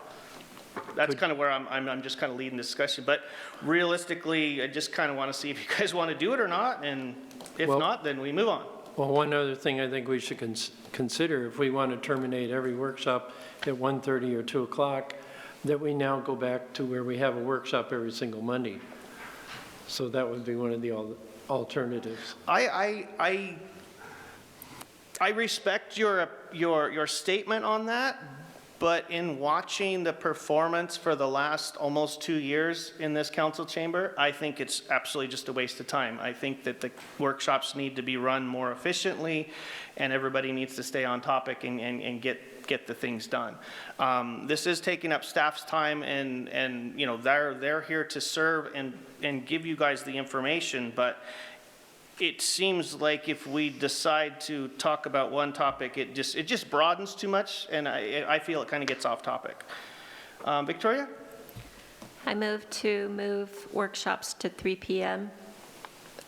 Every other Monday, and if I would entertain a friendly motion if Rick wants to say if they go past 5, that dinner will be served.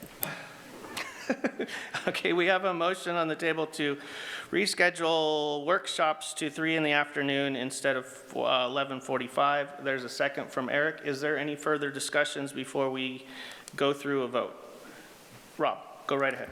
Yeah, briefly, I won't be able to make workshops that are in the late afternoon if they get changed. Okay, Joel? One of the things that strikes me when we ran for election, we knew what time things were planned for. And I know that it affects different people different ways. And if you change it later in the day, it affects some people adversely. If you keep it where it's at, it affects people adversely, and that's true.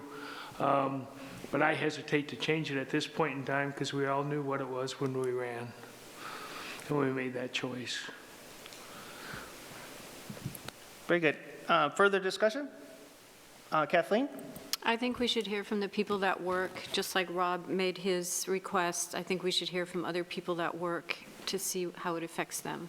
We're in full discussion before we go into a vote, so the opportunity is available. Victoria? Yeah, this is a new council, and we do take longer in workshops.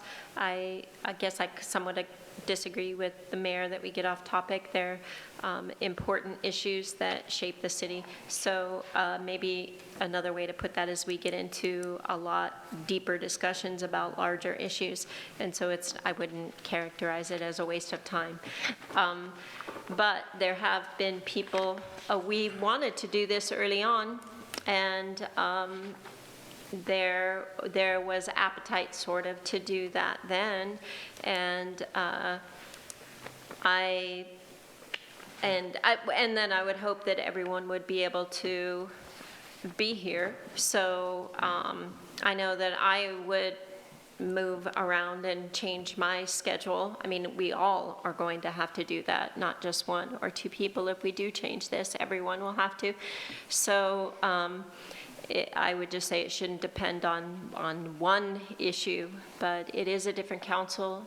This council has a different need, and so I do think we should consider moving it to 3, maybe even just for a pilot program. We could say that it's for 6 months or something like that, and see how it goes. Further discussion before we go to a vote? Eric? And then, yeah, I got you all written down here. Eric, first?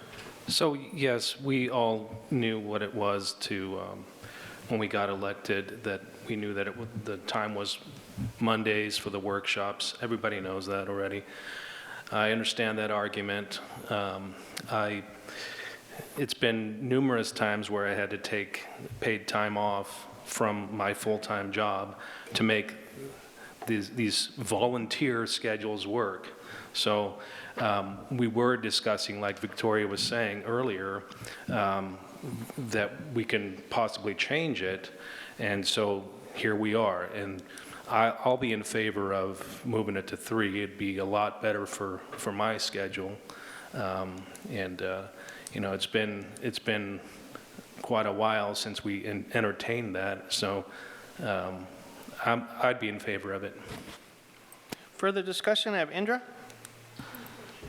Yeah, I think it's worthy to entertain. However, I think there's a difference between it being a sacrifice, which it is for all of us, I think, to come, versus a veteran council member that's been over 3 years that cannot come, period. And so what you're voting for, if you vote to move it, is saying we're okay with you not attending any workshops, and I just don't think that's right.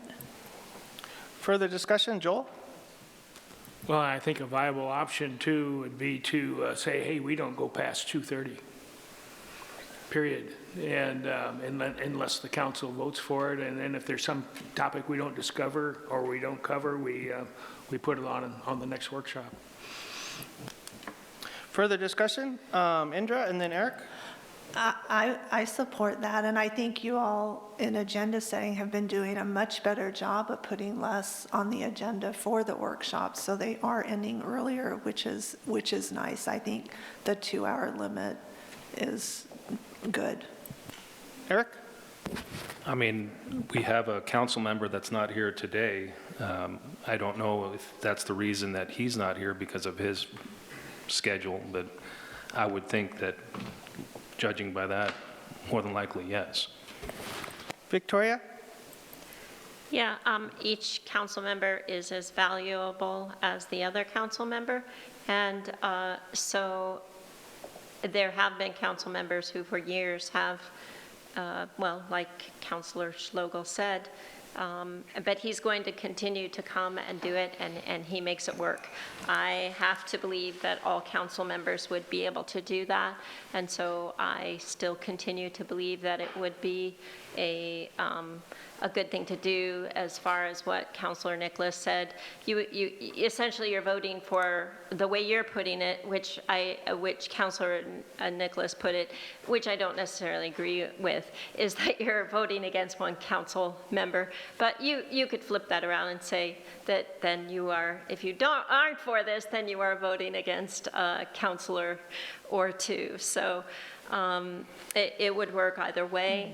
I think it's worth a try, and so I continue to be for it. Any further discussion? There's a motion on the table to reschedule Monday workshops to 3 p.m. in the afternoon with a second. Any further discussion? Okay. And then Victoria, you made the motion? Yes. Okay. Well, how do you vote? Yes.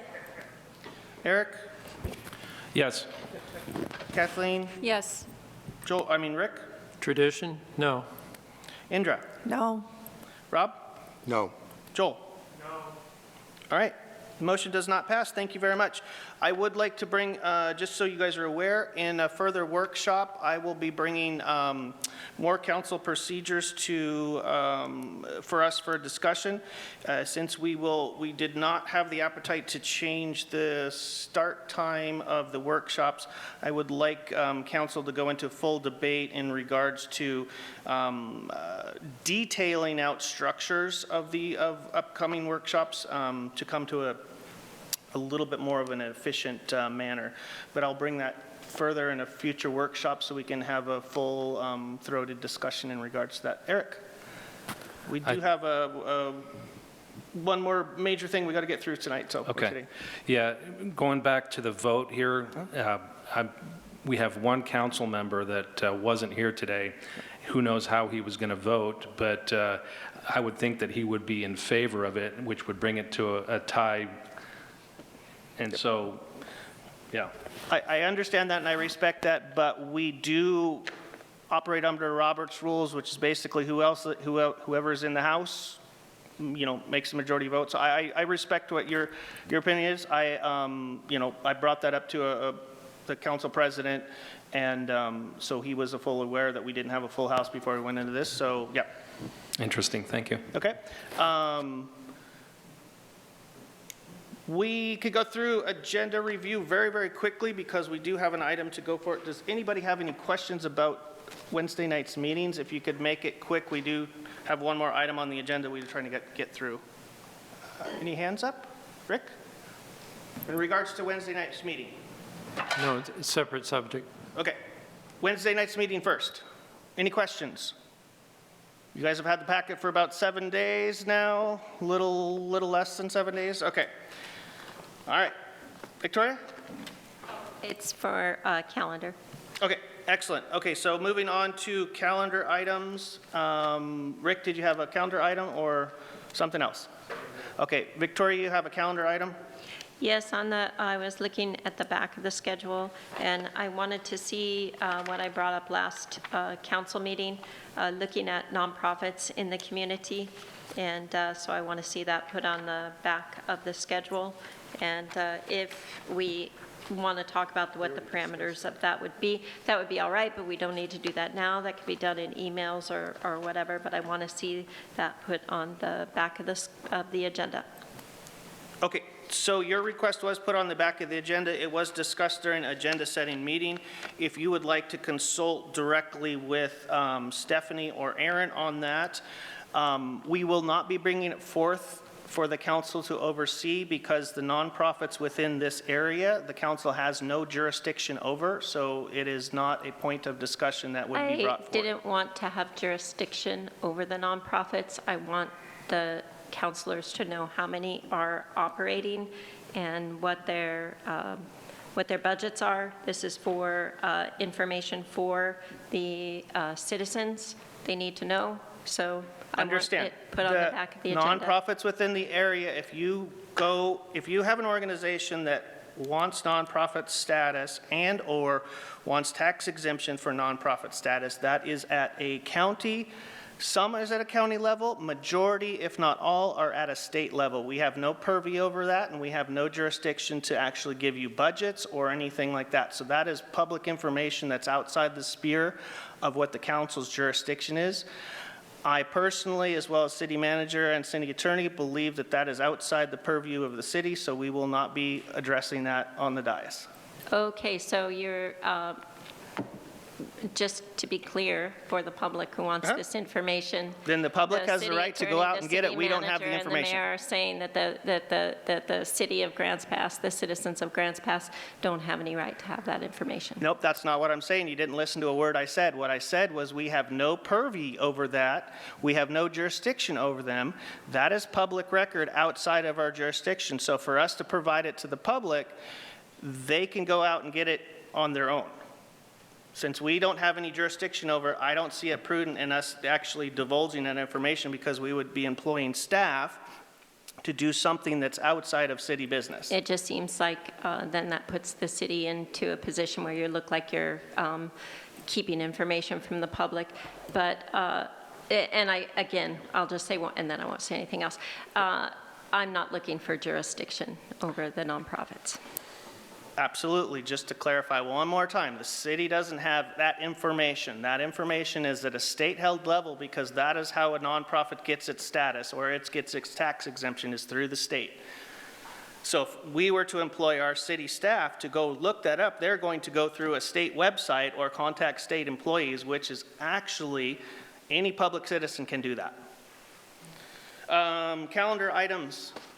Kathleen. I'd like to request a meeting with downtown building owners to meet with staff regarding vacant storefronts, and then I'd like that to be brought back to council.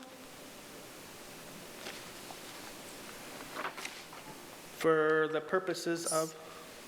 Regarding vacant storefronts, I'd like there to be a meeting with the building owners downtown to meet with staff and kind of have a, I don't know if it's a negotiation or it's just a educational meeting about why storefronts aren't getting filled or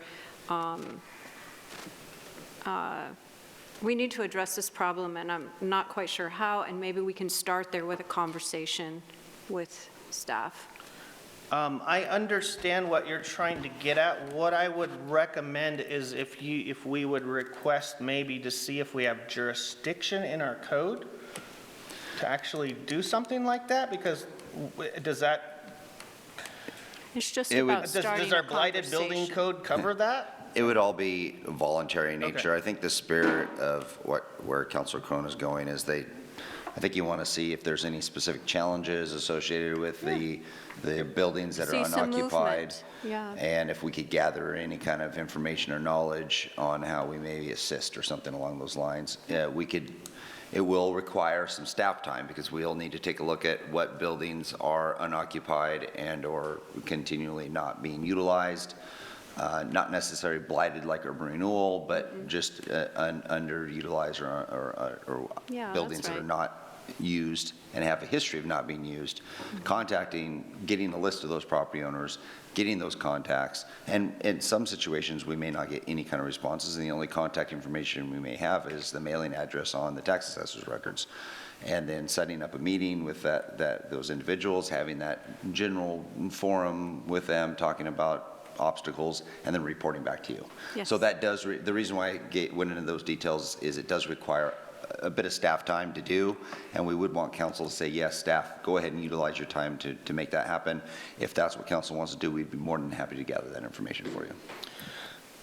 Okay, so one last question, next statement of this, I'm going to look directly to you, is again, do we have the bandwidth within our code that a business owner will not come back upon us and say that they're being targeted? I guess that's in layman's terms. Couple things. As part of the information gathering that Aaron mentioned, we could look into the code and come back with what provisions are in there. The concern I would have about any additional codes is that they would not apply retroactively, most likely to currently existing, so it would still be voluntary for those that are already vacant, because as soon as we start regulating those from the past, we start running into regulatory takings and constitutional claims where we would have to provide funding. So there's a lot more pieces to it than it might seem on the face. So does staff feel comfortable in putting out an olive branch style engagement, I believe? I guess basically what I'm trying to do is make sure that we don't get set up for a failure or a litigation opportunity. I think we would be careful recognizing that, the legal aspect of it, that we're there just as information gathering to assist in how and why buildings are unoccupied, and if there's any roadblocks associated with city regulations or policies. Perfect. Okay, so does council have an appetite to direct staff for that? Go ahead, Indra. Yes, I know there are a couple of organizations, including the chamber, that are currently putting together a list of vacancies and buildings in storefronts downtown, and I think throughout Grants Pass. And then there's another project, a private of putting together a list of vacancies, I think, downtown. The Small Business Task Force is almost ready to put out a survey. It'll go out after our final check that addresses that and the vacancies, and it's just got a bunch of survey questions. So I would encourage just to wait till that information comes out before having the staff dig into it, because I think it'll be a lot of the same plus more information. Are you good with that? Yes. Okay. Any other council calendar items? Joel. I had a question.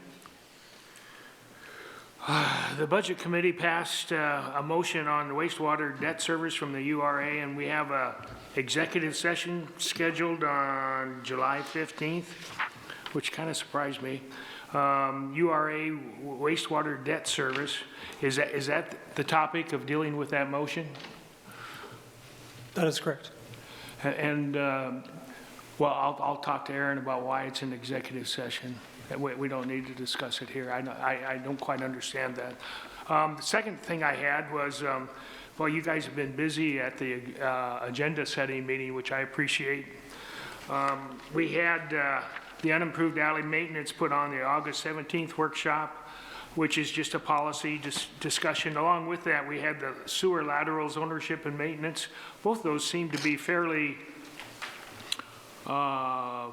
structured and wouldn't take a lot of time on either one of them. I was wondering if we could combine those, or is that, and Jason, you know better than I do.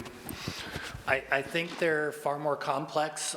There's a lot of issues related to that, including some legal liabilities as well as just some big policy decisions. We believe they would be better handled separately, and that's why we also allocated 50 minutes, I believe, for the unimproved alley. Yeah, I saw there was a lot of stars. There's a lot of little pieces that are involved. Okay, thank you. All right, anybody else with calendar items? Seeing none? Okay, so we're gonna go ahead and adjourn this workshop and convene an actual, okay, I looked at you like 3 times there, buddy. Well, yes, sir. It wasn't a calendar item. I just wanted the current status on the HR director position and wonder if staff has looked at the possibility of an HR consultant as an interim.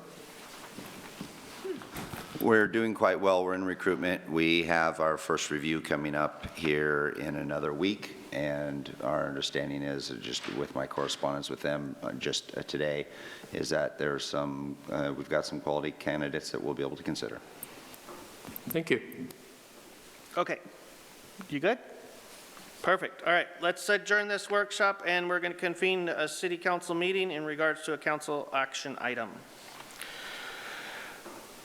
So, with the council meeting, do I have to do anything special? We just call to order for this date. Okay, so we'll call to order a special city council meeting on June 29th to address council action items as notified. We'll start with a roll call. Joel? Here. Victoria? Here. Eric? Here. Kathleen? Here. Rick? Here? Indra? Here. Rob? Here. So we're only -1 council member. We have a quorum, and we have a council action item, a motion authorizing the city manager to amend the franchise agreement with Southern Oregon Sanitation, authorizing an extension of the temporary rate increase for green waste at Redwood Transfer Station. Jason? Yeah, and I don't have a presentation for you, just a brief discussion, and Mr. Carpenter is here to answer any additional questions.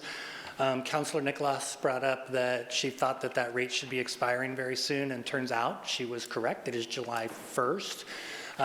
They have not collected what they feel like is enough data to really support. I want to say the numbers were pretty low as far as how much green waste they had collected. They would appreciate an additional 6-month extension till January 1st to continue collecting that data through the leaf collection season, which is the busiest time for green waste hauling. And with that, I would answer any questions, and also Trent is here to talk through that. And that is just an extension of the temporary rate. And also, I believe, Trent, maybe you could speak to that most of your customers are already paying just the minimum fee. Yeah, please. Doesn't look like anybody's going to rush up here. Yeah, thank you very much. I was really trying not to come back anytime soon, but we do have that temporary rate that is expiring. What we have seen is a dramatic drop-off in the number of people that are utilizing it. We went from year-to-date from 500 in 2025 to 80 this year. So quite a few people are either finding a different location, either that's Republic or they're doing direct hauls, or what we believe they're doing is actually just putting it in the garbage. The rate has gone up. Probably the important thing for this council is just with the direct cost, we had revenues of $2,000, which again is not a very big number. We had cost of $5,000. So it's costing us twice as much than what we're taking in for that specific line item program. That's why we believe it's important to keep the rate as it is. Let's study it through the fall leaf season to see what happens. We also can get some data probably from Republic to see if they've seen an uptick in individuals coming in or what's going on in the whole system. We believe taking the rate back down and then back up is just not a good idea. We think public outcry when it goes down and back up would be a lot. And of the 80 customers that utilize the transfer station for yard debris, 70 of them fell into the minimum. So even if we bounce the rate back down to $6.25 a yard, they'd still have to pay the minimum, which is $25. So they would not feel it at all. They would still have to pay that minimum, which is the minimum for any transaction at the transfer station. But we thought the best thing we could do is to see another 6 months of this rate, see what it does, especially when the bulk of material that we see happens when all the leaves start falling. That's when everybody starts bringing in material, not necessarily the spring. There is a uptick for a spring clean, but really, as we all know, when we drive around the streets in the fall, leaf collection is extremely important, and that's when we see the most of the material coming in. Okay, thank you. Any councilor have any questions? Questions time. Rick? So Trent, have you had the opportunity to do a survey of those people that dropped off to see why they dropped off the service? No, this isn't a curbside service. These are the individuals coming through the transfer station. And it would almost, I'm not saying it'd be impossible, but they're coming through mostly on a Saturday or Sunday on days that we see 200 or 300 people coming through there. So we couldn't necessarily do a survey of the people that are there and or why they decided to do something different with the material. Okay, thank you. Any further questions? Joel, questions? Well, Rick, I just had a question for you. Was this discussed on your committee that you're liaison for, and was there a committee recommendation? So there was not. This just came up. We followed up on Councilor Nicholas's comment that, oh, wasn't that set to expire? And to be quite honest, none of us set a tickler on our calendar, and it was set to expire, so we did not have an opportunity to get it in front of the Solid Waste Agency ahead of this. Questions? Indra? Are you able to use last fall's numbers to collect data as quickly as possible? We could certainly look at last fall's numbers, but what what the concern is dramatic difference between last springs and this spring. So last spring, in those 5 months that we did the study recently, there were 500, and I got the exact number, but like 570 people that came through the transfer station with yard debris. It dropped down to 80. So I can go look at last year's fall numbers, but I'd have to extrapolate, well, is it going to be consistent? What's going to happen? And those are some unknowns, and why we believe the best thing would be to just keep the temporary rate there and see what happens. Will we see the same number of people not use the service? And again, it's a service that we're going to offer. It's part of our DEQ permit to be out there. We just didn't want to see a dramatic decrease and then have to increase the rate again. Or what's actually going on right now is it's being subsidized by the garbage hauling. You know, the transfer station garbage, people bringing the garbage in, is subsidizing the leaf collection. If we were to bounce the rate back down to the lower amount, it just means it's being subsidized more. So when council approved the temporary, what was the data? Because the idea of the temporary was that there was no data to say what the permanent rate increase might be asked for. So how did you set the temporary fee? And that's why, and that's a great question. That's one of the reasons that we had this temporary rate, was we were extrapolating out what we thought our costs were going to be to transport this material all the way over to White City. And we said, what we probably want to do is let's do a temporary rate till we have some actuals. Now we have some actuals for the first 5 months, and that's showing that the rate isn't anywhere near where it should be. And we're not suggesting to raise that rate right now beyond garbage, because at that point everybody would just dump it as garbage, but to not go down because the day end of the rate. So we did the study, and that came to, we had revenues of $2,095, and we had direct cost of $5,000, $6,000. So the rate as it is right now with the cost of transportation was the study that we did. That's the data that we collected. When we came before you, I believe it was in December, November, we didn't know exactly what that was going to do. We didn't know how many trips we were going to have, how many people were going to come in, what was going to be the fluctuation. Now we know. And what it's telling us is the rate's not even close to covering the cost. But because the rate that you guys approved is temporary and it sunsets, it would even be worse. So instead of having $2,000 in revenue, we might have $1,800 in revenue. But all those costs would still be there. So does the usage going down, as you just mentioned, affect that rate? Wouldn't have to be as high. The usage going down does affect the rate, because what we still have are the fixed costs of the boxes sitting there, all of those. The transportation, it directly affects. So if we have less coming in, we have less trips going over there. But we just didn't know what our times were going to be getting to White City, being able to drive the truck all the way back. Now we know what those costs are. Further questions? Joel. Trent, just a quick question, because I'm ignorant. We drop off yard waste. I don't pay attention to the name. And so we go out to on Upper River Road. Is that the facility that's closed down now? Yeah, so really the crux of why this all came about is Southern Oregon Compost completely shut down, taking from almost 95% of the commercial customers, and I believe all the residential customers completely.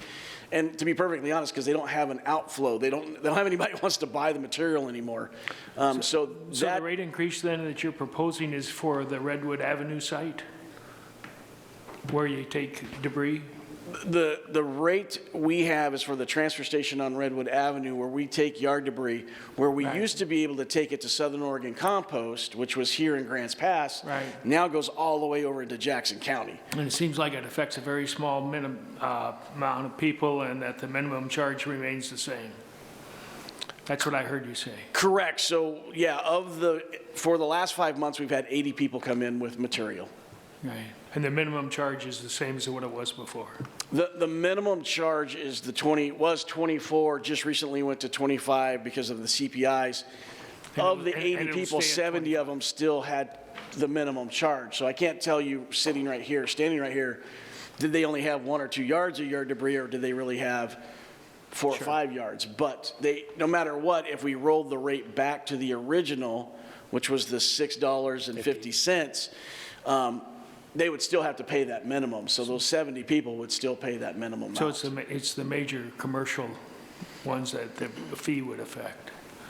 Right, but we're not seeing those here because we don't get the major commercial individuals because they don't want to hand unload into our drop boxes. Sure. They're doing direct hauls to some location. Okay, thank you. Any further questions? All right, seeing none, thank you, guys. Thank you. I'm going to ask the audience if there's any public comment in regards to this issue. No, you're not acting with decorum, so I'm not going to call on that person. All right, I'll bring it back to council for further discussion and/or action. You have a couple alternative motions listed on your paper. You guys all should have this on your dais here, I believe. No? Well, I'll make a motion to keep the fees as is for an additional 6 months and then study it from then on. Okay, so there's a motion to keep the temporary rate increase for an additional 6 months for study. I'd be looking for a second. Second by Rob. Any further discussion? Joel? At the end of 6 months, I'd like to see it go through the subcommittee and or the committee and have it come to us with a recommendation. Okay. Indra, further discussion? Yes, I'm just disappointed that temporary means temporary, and now we're going to be going out a year. I just think this should have been already dealt with the data. When we voted yes before, we were expecting data to come forward, and probably we would do a permanent rate increase, but without seeing that figures, I'm just going to vote no, just because I think this isn't temporary, and I think it should go down and then go back up when it's permanent. Any further discussion before we vote?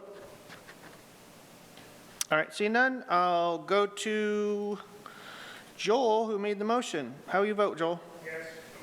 Victoria? Yes. Eric? Yes. Kathleen? Yes. Rick? Yes. Indra? No. Rob? No. All right, we got 5-2, motion passes. Temporary increase is extended for additional 6 months for study. Thank you. That takes care of all of our council action items for this special city council meeting. I would look to council for a motion to adjourn. Joel, thank you for the motion to adjourn. Second? Thank you, Kathleen. Second. Any further discussion? Seeing none? Joel, how do you vote to adjourn?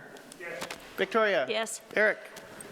Yes. Kathleen? Yes. Rick? Yes. Indra? Yes. Rob? Yes. Thank you very much for participation. See you next time.